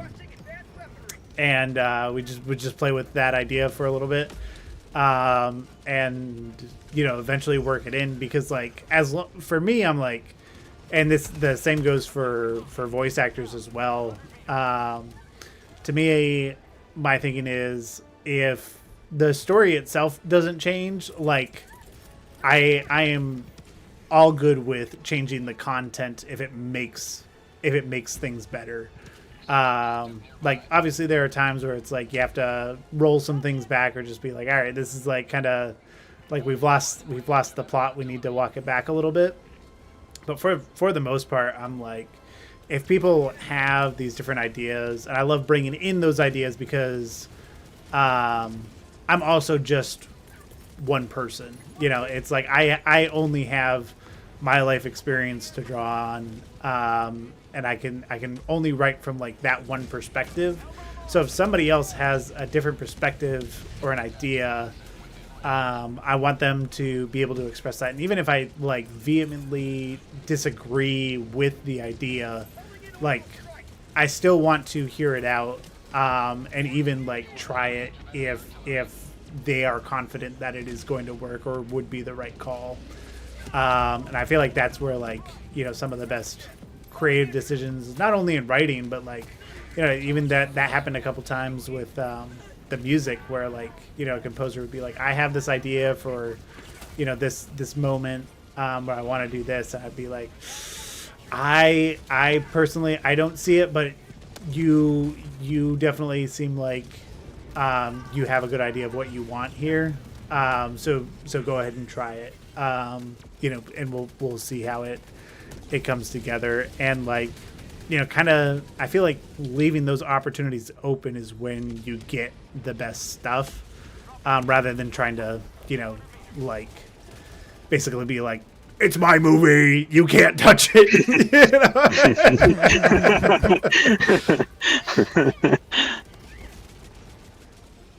I think the same goes for the other way around, though. It's like when you give people that opportunity to make something entirely unique based off of their vision, that individual, whatever that might be, they have to also understand that, like, there has to be a consistency and a flow with everything. So if their vision, even if it is good, doesn't flow with everything, it's just one of those unfortunate things that you can't get upset about. You know, you have to live with that decision. And again, it just has to do with vision and flow. And I'm sure there's plenty of ideas and concepts that we had and thought of that, you know, just didn't make it. I mean, audio is a perfect example of that, with you know, what I had in mind versus what Plot had in mind, and you can't throw any sort of fit about it if something doesn't work out. No, 100%. And I think that's like, you know, that's also just like the whole process of, you know, just like kind of finding and refining a team. I think really comes from one, like, oh goodness, I'm out of the combat zone and I ragdolled. Oh, and there's that's just a straight. Oh my god. I can Oh survive. boy. Oh, I'm dead. I'm gonna die. Oh my god. I'm running across the Yeah, this- lava right now. This is how this interview is gonna work. From now on. Originally, I was talking to Eddie. I was like, dude, how are we going to talk and like play right now? I'm very stressed out as it is, but Hey, we're some. Oh, did you just die? I just watched you. yeah. I warped through a rock. Apparently, it doesn't work. But Oh boy. Boy. Once again, in this situation. You know, one of the things that I appreciate in general about your experience, Plot, as well as yours, Wasp, is that, you know, you found a flow to make all this happen. And I always love pushing that narrative forward because I know so many people, especially in my life, who just want to do stuff and they have so many good ideas and they feel motivated, but it's hard. Like getting stuff done isn't easy. It's work, right? And seeing the flow that you have achieved, where you can trust people with your idea, but you also know how to take charge when you need to, but you also put it out into the universe and the world so that volunteers can come forward. Like it's a mixture. It's basically like a stew of a whole bunch of people that came together to make this vision happen, and somehow you're collaborating really, really well. Like it's not that it's impossible. I just always like to kind of reinforce it that there's a way to do it, and I think it's always unique to everybody. I just died again. As I'm saying something motivational, I just, I get slapped in the face. But my point is, I think one takeaway from this whole story, aside from it being good, is I really just want everyone who has seen it and is hearing you talk to know how possible it is to do something cool, no matter what it is that they have in mind, whether it's a movie, anything game related. You're a prime example of that, of being able to do that and trusting and all of it. It's so cool that you were able to do something so unique that is reaching so many people, and it's really, really good too. All of it has just checked the marks for me. It's crazy good. Oh shoot. Yeah, thank you. I really appreciate that, and I think it's also just important to highlight too is obviously we have done a couple times now, but just the extreme version of all this. It's as crazy as it is, your movie or your project doesn't necessarily need to be a 50-minute movie or a 3-hour 6-episode series. It's it could be a 6-second shot where it's you're just trying things out and you're trying to figure out how to just make something look good and come across the screen. It's more than anything else, it's just doing it and understanding that having that accomplishment puts you ahead of most people. Because I've even I've had to mention it to folks because you mentioned, there's been incredible positive reception to the film, but there's always going to be people who have negative opinions and whatnot, and I try to remind people if they ever get down because of a negative comment that they saw, I'm well, first of all, look at all the positive comments first. Those are the ones to focus on because they are overwhelmingly more, especially in this case. But I also remind them everybody who comments like that is never going to do something like what you did. They're never going to, or, maybe one day they might, but they certainly haven't up to that point, because if they had, they would understand what it took to pull this off. And I think that's the most important thing is that those comments can't get in the way of making great films, projects, games, whatever it might be, because there is the overwhelmingly positive, and also just the silent majority is a real thing of people who watched it and were that was great, I loved it, I'm not gonna comment, I'm not gonna I'm not gonna do anything, I just had a really good time enjoying that. And it's that is a majority of who the audience is gonna be. So even just the fact that people are showing up just to show their appreciation and talk about how much they enjoyed it, yeah, is also just like just bonus on top of everything else. Got him. Man, no, and I know I keep like looping back around it because like part of the and in life, you know, for me at least, and it's just there's so much good stuff that happens when you just set out to do something that you want to do. And I know it's overwhelming, but to me, whenever I see an example of someone who does that, like I want to make sure that, you know, it's called out and that it's like, yes, it's hard and yes, it's work and things are going to be work, but life has these ebbs and flows, you know, where no matter what you do, someone's going to hate something no matter what. And it should never stop you from doing something. You should always believe that you could do something. And I think this movie is just that. And I it's going to sound cheesy because I'm going to keep repeating it, but it's, I don't know. To me, I get very excited when I talk to people like that who are able to make that happen. And it's cool. And I hope that you never know. You might have inspired somebody to make their own movie, which I think that's the coolest feeling too. When someone else is like, oh, I saw you do this and now I'm doing it too. That's kind of the ebb and flow of life in the world too, you know? No, 100%. I mean, like that is that I think about that constantly with like what I put out because I and like again, I'm not trying to talk myself up by any means, but like I know that like, you know, 11, 12-year-old me was sitting down watching Freddie Wong and Corridor Digital and being like, oh man, I like that's so cool. I want to make that. You know, and like I'd be in my backyard like doing that with my friends and stuff and trying to figure things out. And it's like it's to me like, you know, those kinds of channels were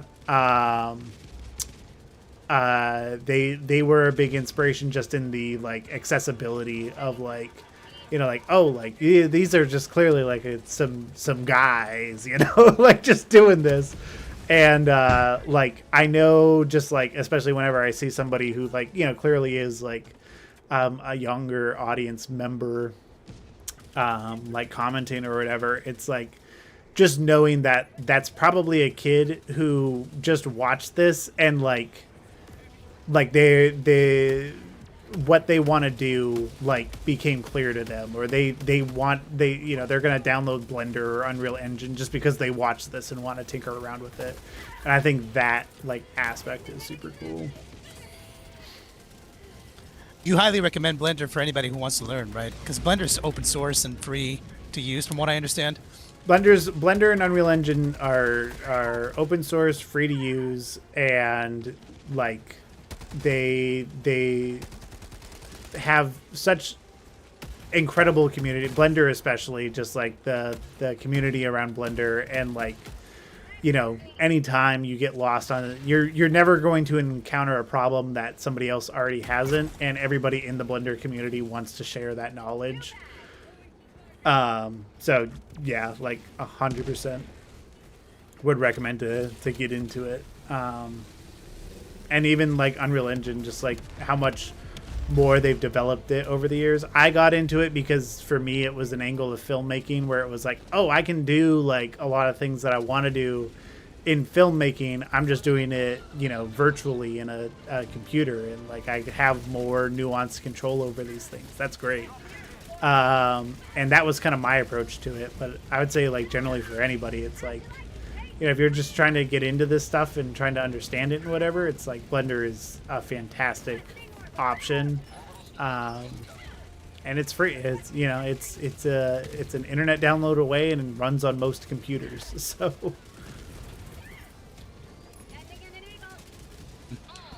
oh, as you said, you not to talk yourself up, so we're all going to take turns talking you down now. Balance the conversation. Starting. do it. No, I'm kidding.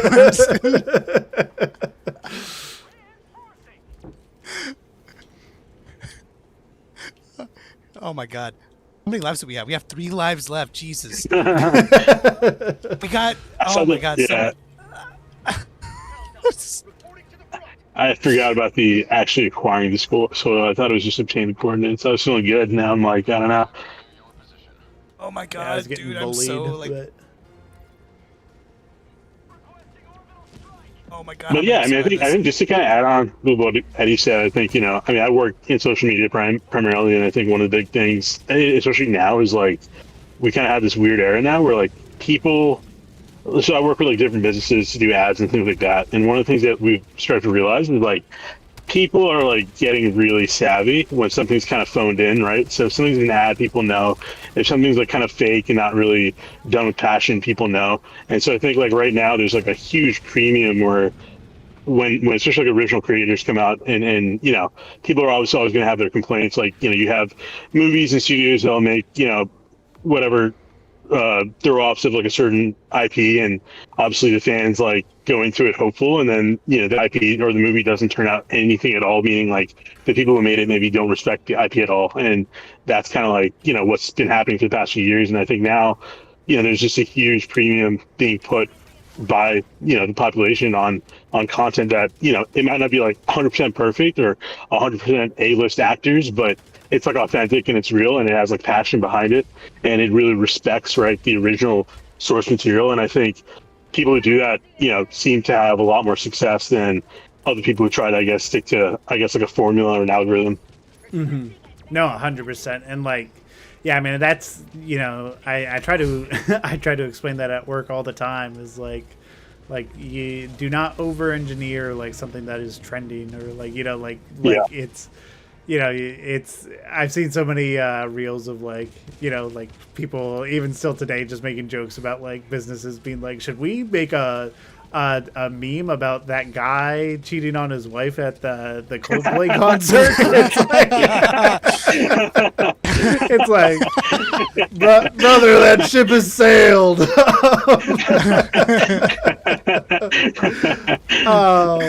But yeah, I mean, it's exactly that. It's like now, like you need to just like have more of an understanding of what's there, because like people are going to consume what like Oh my God. what feels Oh my real. God. Part of being in the social media space is just being able to have a gauge and like being able to present yourself as like like a real person behind what's kind of going out and being posted. I mean, even if it's like a branded page, it's like people can still sniff it out when it's like, oh, like this is just a scheduled ChatGPT written post. Yeah. That, like I don't even want to interact with.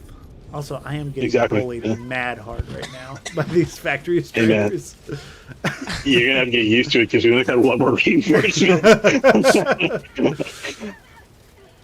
Oh man. Oh no. I do have a question. I'm sure this is the most opportune time to ask it, but when it comes to like, ask it now. Ask it now. Go. I won't ask it. While he's just like yelling in his mic, I'm gonna be asking it. When it comes to like Plot Coalition in this future, like what do you where do you see Plot Coalition going? Like, I don't know, 10 years. Like, what's your vision for it? Yeah, I mean, like, kind of the immediacy of where I'm at is like, I think it would be really cool to be it sounds worse than like how I mean it, but basically like a budget version of Blur Studio.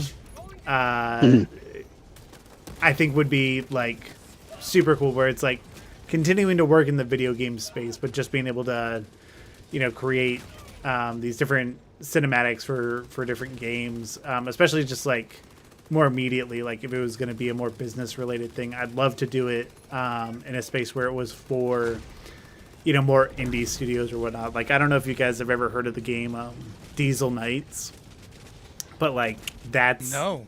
So it's basically Up. it's Titanfall. Oh my god! With gasoline. It's like oh my god. It's like World War II Titanfall. It's really cool looking. It's all been made by this one guy, or I think maybe it's two guys now.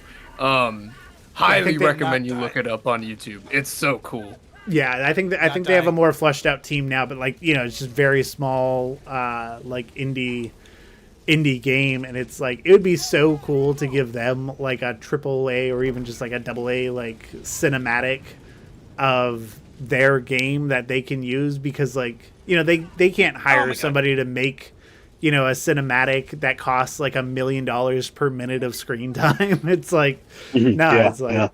you know, I know. I remember reading that. I don't know if you guys played. What was it? Who did Blizzard? Was Blizzard the only guys who were responsible for? What's the game called? They were known for their cutscenes.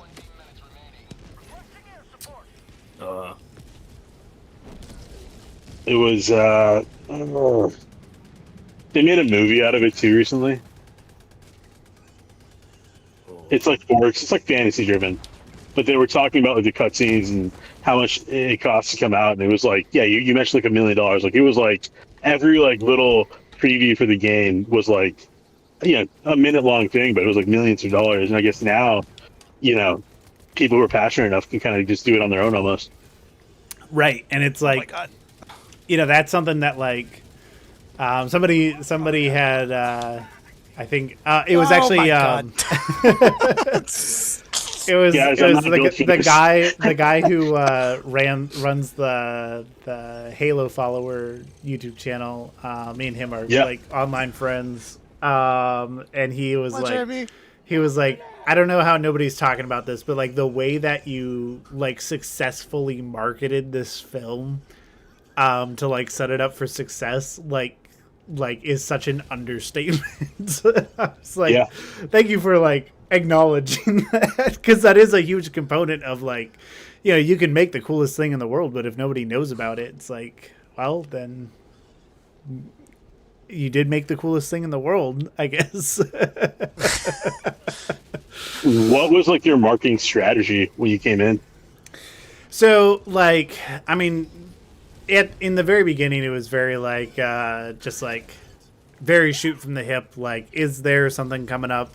Like, can I get something out the door for it? I think like, you know, there was something like very intentional very early on, being like, okay, we know that, you know, the anniversary of Helldivers 2 is coming up. Oh my god! I got you. I got Oh my you. god! You're saying I'm sorry. It's on you. Oh, it's on me. Oh goodness. You now. Okay, Plot. Keep talking while you play. What are we even trying to do here? Okay. Oh, hi. Hello. I'm gonna just... As you can see, we have a Hulk in his natural habitat. Screaming, "You will burn!" Don't mind me. Oh, now there's a factory straight egg. He's just talking to himself, guys. He's worried about the lava. All right, you know what? This is the perfect time. Oh no! This is the perfect time for this. All right, Block, here we go. Fast round trigger questions. How many elements are in the periodic table? Go. 2. Next question. Wrong. Which planet is closest to the sun? Mercury. Correct. Ding, ding, ding. How many bones do we have in our ear? In our ear? None. It's cartilage, isn't it? Oh, actually, you have 3. Oh. That's it. That's all I have. At least you didn't ask me to count to 5. Plot, you need to find like a little hole you can hide in and just wait it out, you know, until the whole reinforcements charge. It'd be a Chat real is believing. They believe in you. It'd be a real shame if you know, a certain high command just suddenly intervened and talked to the commander on the super destroyer, and it was like, "Oh, yeah, we're gonna take away half your fleet." See ya. That would be mad unfortunate. That is a meme about how like orbital barrages require recharge, but the democracy officer has the ability to barrage you infinitely whenever he wants. Axe. Oh, now I'm back. Did I land on it? I don't No, know. it was Your already next... dead. But Plot, I think you were mentioning, you said something about like Halo Anniversary. Oh yeah. So when the Helldivers 2 first anniversary was coming up, I was like, okay, like I feel like if I release a trailer for that, it'll be a good, like, you know, here's a lot of eyeballs like on our project kind of a thing. And throughout there were always a few things that we wanted to put out there and have as like part of the marketing for the film. And it's another one of the reasons why we ended up delaying it, was just to get those pieces done and build out. You Did I cut out again? You cut out again. Sorry, Yeah. man, you cut out. Yeah. Oh no, I'm here by myself. No. Oh shit. Yeah, the automatons are employing some my very God. meta, Oh my some God, very meta dude. attacks. I'm quite impressed. It's all in that 50% democracy protects.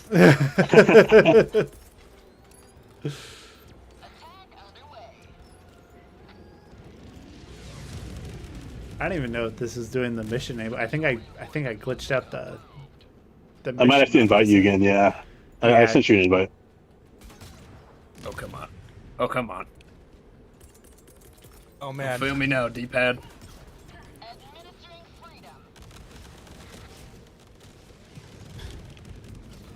Might have to go back to my ship. I'm gonna go do that. Okay, you good, man.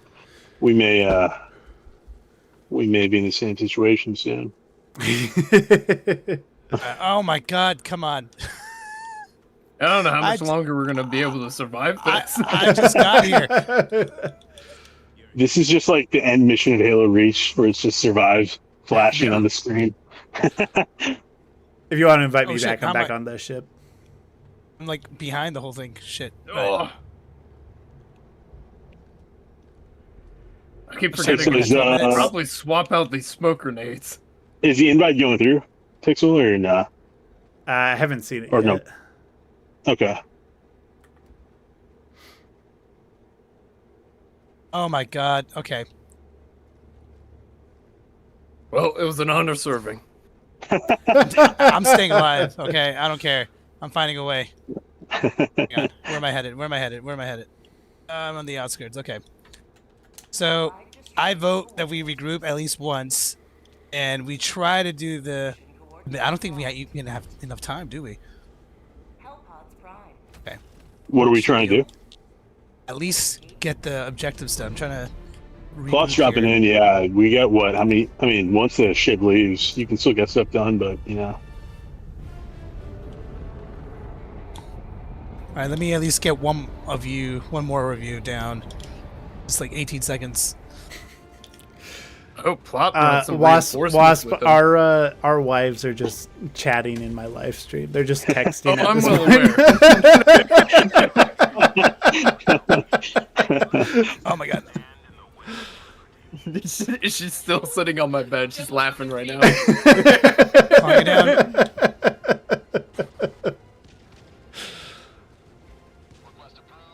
You know what? While this is going on, this would actually be a fun time to bring up a really funny fact about her and how she got onto the team. Because she didn't get a chance to mention this at all in like any other previous stream where either her or I was allowed to talk or anything. But I'd like to bring this up because it's really funny. So I remember Plot, you wanted a piece of graphic design done, an art piece done for it was the Stephen Caves poster for when they're in the facility. And Helldiver 3, she shuffles those papers she finds on the table, and one of them is the poster, right?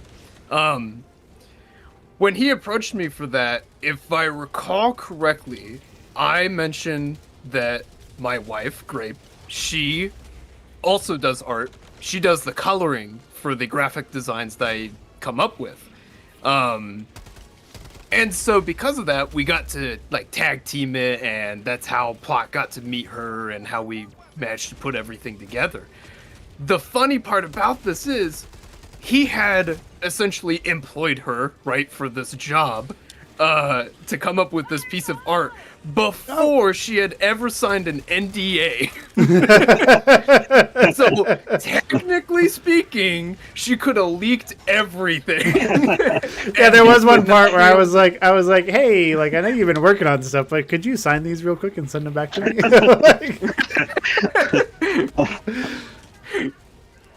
It was pretty human. Oh, are you serious? I have no stims. Oh my god. Oh wait. I gotta stay alive. I can stay alive. I can do it. I can do it. Oh my god. God. I'll call you back down. Oh my fucking god. It's over. It's over. I got one of you down though. I got one of you back. Oh my gosh, you did! I got one of you back. It's you, Wasp. It's you.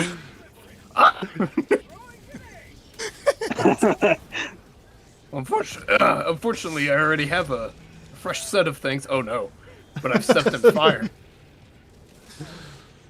This is a machine gun. All right.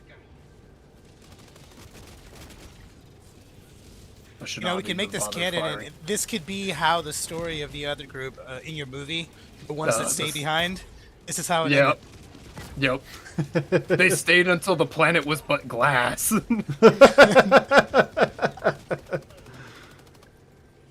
Do I have anything to throw out there? Yeah, I do. Get out there. Eagle, do your job. No! All I see is a leg, guys. Nothing else. Oh, man. It's just nothing but a flesh wound.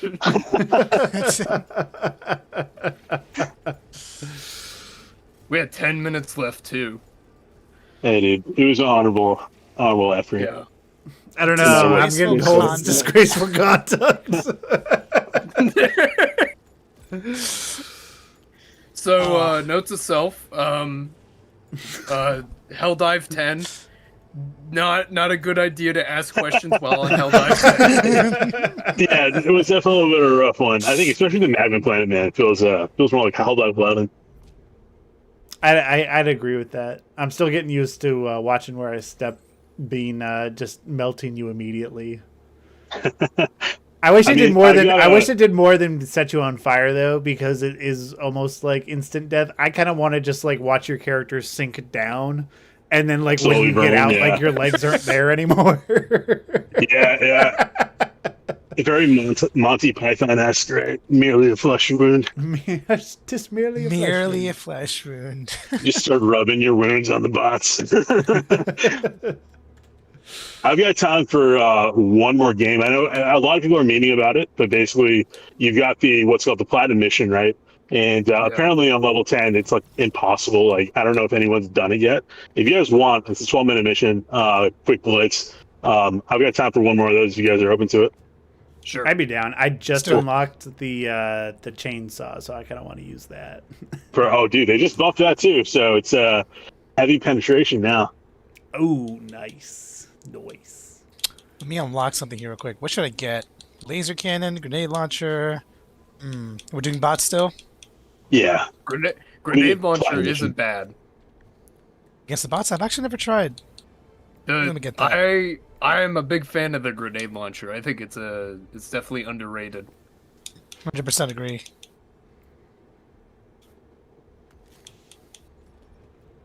Does chat have any other questions or anything? I feel like we've neglected them. Sorry, chat. We're just so excited. What about here? Here I come.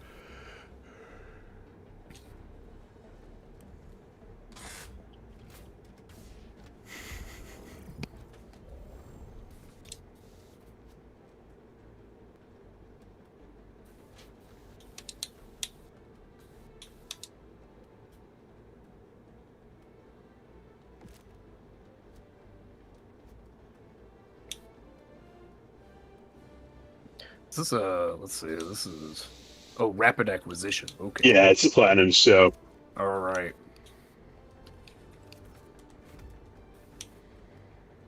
It's no one's really been using the shield gen pack. I remember back when the game launched, that was like the meta. It was like shield gen pack and what's it called? The railgun. And basically, if you Yep. didn't load out with that, people would just kick you. But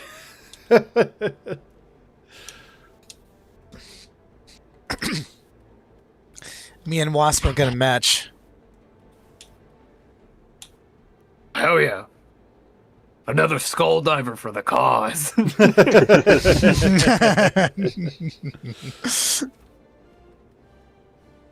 My dad watched the film, and it took him a while to figure out which of the skull divers I had voiced. But afterwards, he was like, "So what happened to him?" And I was like, "What do you mean? What happened to him?" He's like, "Did they die?" I was like, "No, we don't know what happened to him. They just kept going." That is the mystery.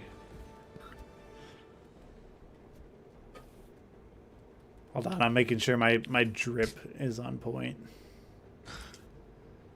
drip or die, drip or die. He's dancing. I'm really. I want to do over laser, but I know it's like a quick match, and that reload cooldown time is just way too high. Plot. What you got a question from your stream? Flame of War asks, "How did you decide on your voice actors?" That's a good Ooh, one. good question. That is a good question. I mean, so when I put out auditions for voice actors, I got a much larger response than I was anticipating. But then I was also going through. It's actually kind of funny because like I'd written the script, and typically with video game based things, I'm like, I know I'm gonna get like a lot of male participation. And like any female voices, I probably just have to reach out to actors that I know, just because I doubt there's going to be as many. And this kind of goes back to like the art thing we were talking about earlier, but I was surprised by the amount of female VAs that had applied, and I was like, oh, this is perfect. Like they're already into the game, and you know they're not a dude. You know, it's like that helps. Especially because like just the general playthrough of you randomize between the 4 voices. It's like you definitely need to have like a 50-50 split there. And so that I was definitely pretty excited just to see that kind of response to it. But then it was just a matter of like with each of those voice actors, it's like I have them like submit with like their reel, like their voice acting reel, and like I had them like when people audition just send like a few lines like from the game just so I can hear what they sound like saying those specific lines, because they're not as common in like regular voice acting gigs. I think I just landed on somebody. I am so sorry. I landed on a tank, and then a factory strider landed on me. Oh my God. I need my my chain sword. But yeah, so then like it's just a matter of like I knew the characters that I needed, and I just needed to start finding people to fill those specific roles, and that was just like process over time. Which with each of those VAs, when I found somebody who was like, oh, they actually kind of sound like they could fill this specific role. Like the kind of the main story that I'll always tell is like the voice of Eagle One was the voice actor had submitted and read a few of those lines, and I was like, I kind of want to see if this person would be good for Eagle One. And was like, hey, I reached out and I was like, hey, like I saw you auditioned for this. Can I get you to read a couple of extra lines? There's a character that I'm considering you for. And they were like, yeah, just let me know what the lines are. And so I sent them to them, and they were like, can I ask what the role is? I was like, yeah, it's the character Eagle One. And they were like, are you serious? I was like, I thought I was. Like, and yeah, and then like they ended up getting the part. But I always think it's so funny because there are a lot of people who are like just trying to get into voice acting and stuff, which I think is really important with projects like this. Is like it gives those people a platform and a chance who do legitimately have talent that like are just looking for an opportunity or something to cut their teeth on, and like to be to. Oh my god. You know, No you can stims. understand what people mean, by the way. Holy hell! Yeah. This is insane. Pretty sure I saw 4 factory striders on top of each other. So. Yep. This reminds me of the good old extract the civvies mission. Back in the day. I missed that mission. Oh my god. Oh my god. Oh my, I'm gonna get around. Ah! Well, I just sent you another invite. I have no I'm going back to my stems. ship right now. Okay. This over there. Oh my god. Oh dear god. We haven't even made it. Oh, I'm taking some of you out with me. I'm taking some of you out with me. Get him! Ah! Get him! Put the guns Oh on my him! god. Here's another question I've got for you guys while I wait for the invite to come in.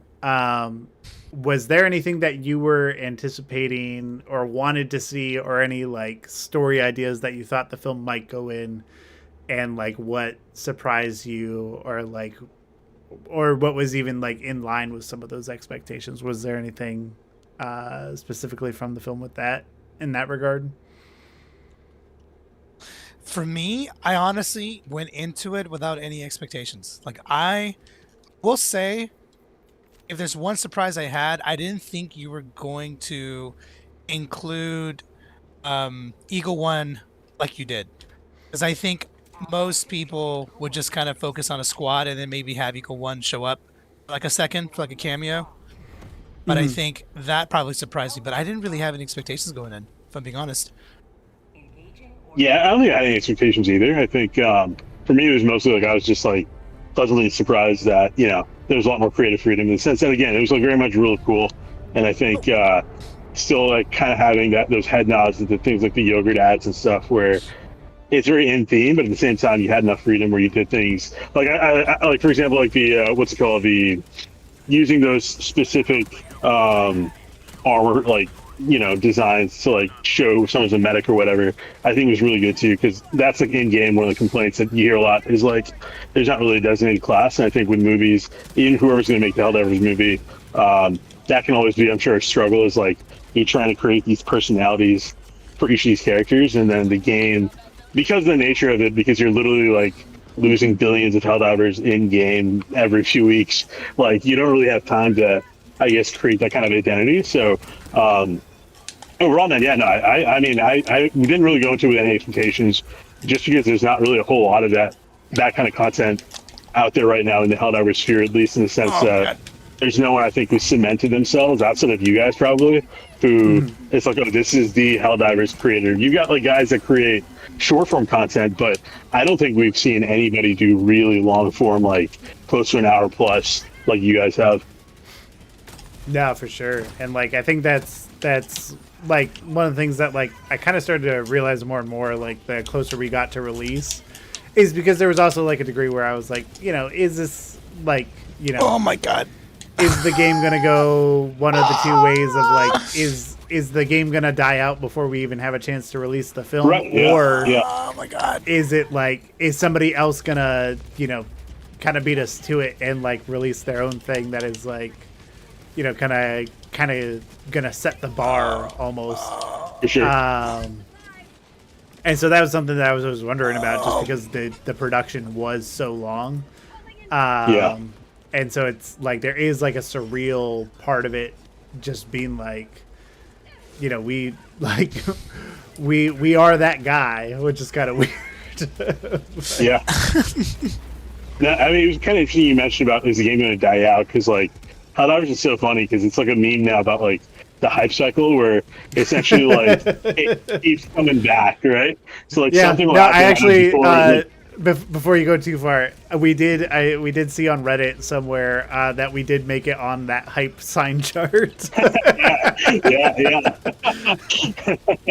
So that's how the game is. There's a lot of replayability. I think it's also like based on the stats I've seen on Instagram and Facebook and whatnot. Like, I feel like some of it's also because like unlike some other games, it's not necessarily a game where it's like full of sweats. So a lot of people who play this game, it is still very heavily male, but they tend to be, I think, like a little bit of an older demographic. They've got jobs, they've got kids maybe, and so it's a kind of game where it's like you come back, you chill after work. You hang out with some friends that you haven't seen, and like you kind of play it. And I think because of that, you have a lot of longevity in the game. It's very much like there's no pressure on you, right? Like a lot of games, it's like, oh, it's kind of pressuring you to like, if you don't log in today, you'll never get this opportunity again. And I think the game is very much purposely designed to not do that. And I think that's also fortunately been a benefit to creators as well. Yeah, no, 100%. Oh my God. I mean, it's definitely like I feel like you nailed it. It's like the perfect like dad game, you know? Right. Yep. Like yeah, it's like something you can really like over time just be like, yeah, like I grind a little bit more on it every day, but like, I can put it down for 3 months because, I had to do XYZ and come back into it, and it's my kids are always like, Dad, are you playing Helldivers again? Are you diving, son? Are you diving, Dad? Yeah, I mean, I think me and Eddie, we talked about this before, but it's like we're living in, I think, in a really unique era when it comes to like gaming creators, because 10, 20 years ago, it was like people who were in gaming. It's like mostly young. Like by the time you're in your mid 20s, 30s, like you don't really see a whole lot of people still involved in gaming. And I think now you just have so many of these people who literally grew up with games ever since they were like, just a few years old.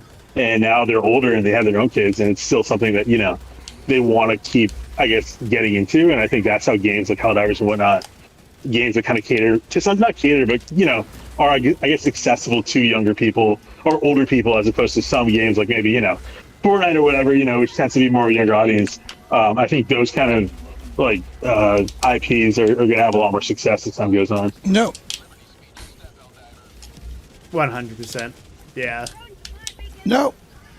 Oh my So God. we're down to 0 reinforcements. But Oh dear God. hey, we got 1 platinum bar in. That's something, right? Oh my God. Oh God. Oh my God. That was dumb of me. That was super dumb of me. Nope.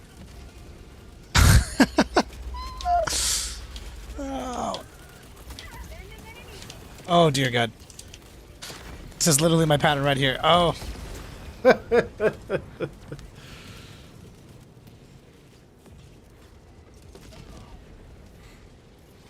this here. Bringing this down. Give me this, give me this, give me this. I guess we actually do have one more question coming from the fans. When it comes to the movie that's coming out, obviously I'm not sure how far they've gone into it, but if you were somebody who was going in as like a consultant for them or something, what are some things, it being a live action obviously, that you'd like want them to be included in the movie, in the film? And some things that maybe you learned from your experience. I have the answer to this. I have the answer to this. So like obviously we have we have our movie, right? And take that for whatever blueprint you want. But there is something that like, and I've had so many conversations with my filmmaking friends about this as well. Oh my God, get away, run away. Oh my God. But we've talked about how like, in CGI, like there is a certain degree where like no matter how like gory or disturbing you try to make something, there's always just an element of like seeing it in CG where you're just like, that's cool. Yeah. Right.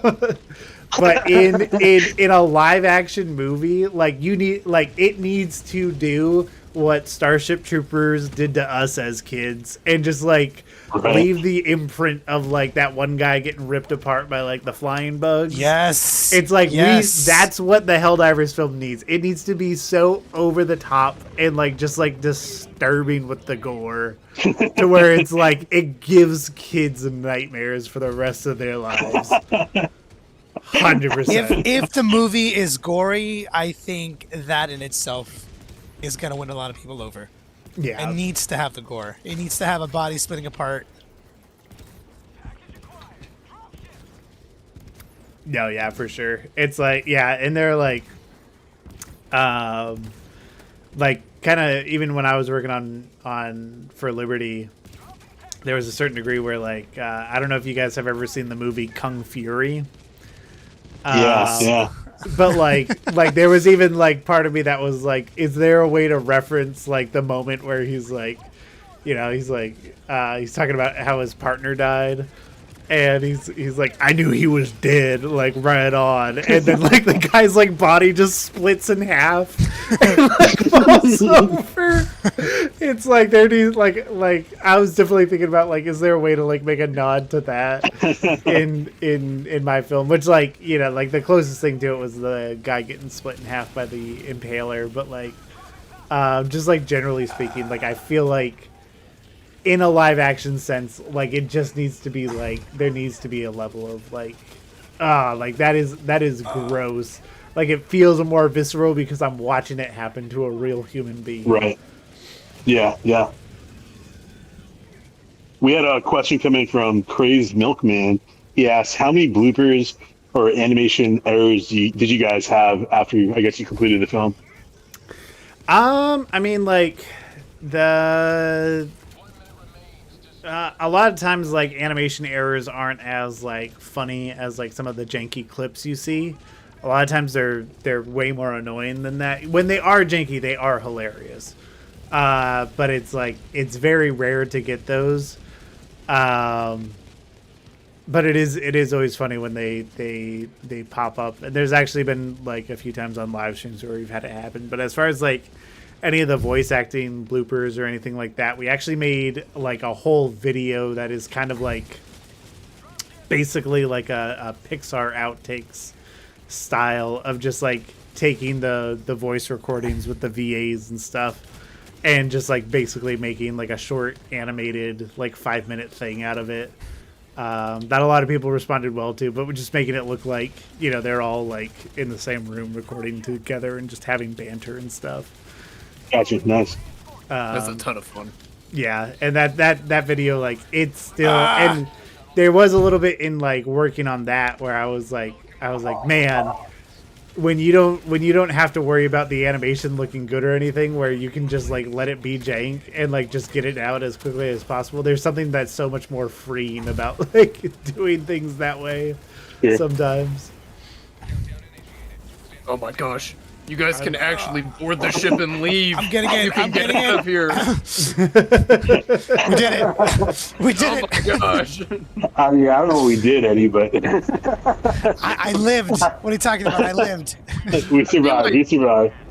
I feel like this stream started off with, hey, let's do Q&A with two of the people from Plot Coalition, and then it turned into, do you guys want to see the color red?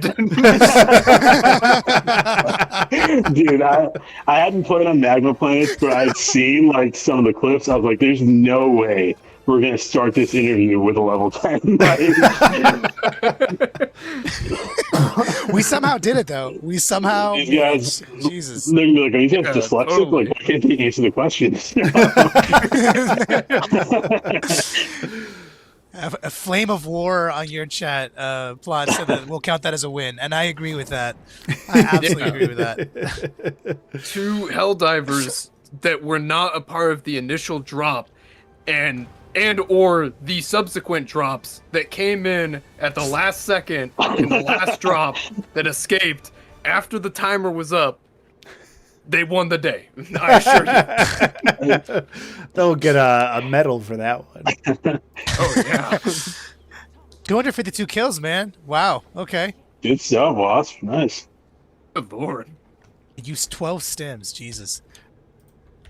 All right, boys. For my end, that might be it. But you know, if you guys want to keep playing on, let us know. But otherwise, dude, it was really good catching up with you guys. Really good having this this couple hours streaming sesh. Sorry we weren't able to get that last win, but It's all good. It was a good time.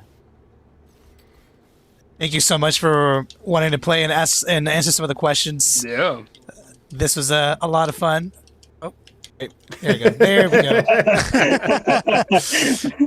Do you think this is a sticky hug? This has got to be a sticky hug, right? Oh, that was look at this. Look how 100% much a blood is sticky on me. hug. I mean, to be fair, Eddie, you got a lot of blood on you, so yeah, that might be contributing to it. But The blood's blood going. Your blood disappeared. Noise.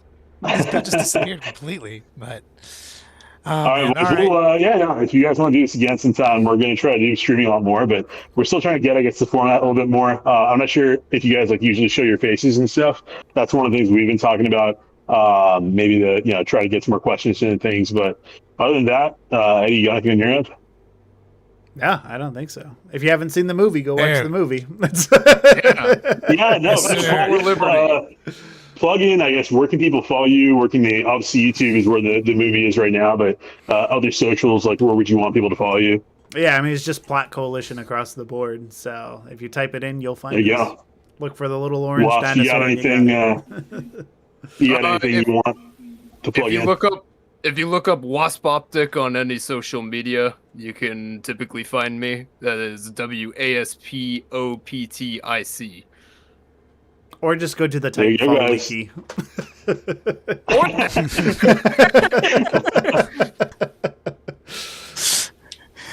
Well, this is great. All right, You gents. guys are awesome. Yeah. Till next time. Have a Till good night, next time. y'all. Bye, See you guys. Chad. Take care. For liberty. For liberty. It is.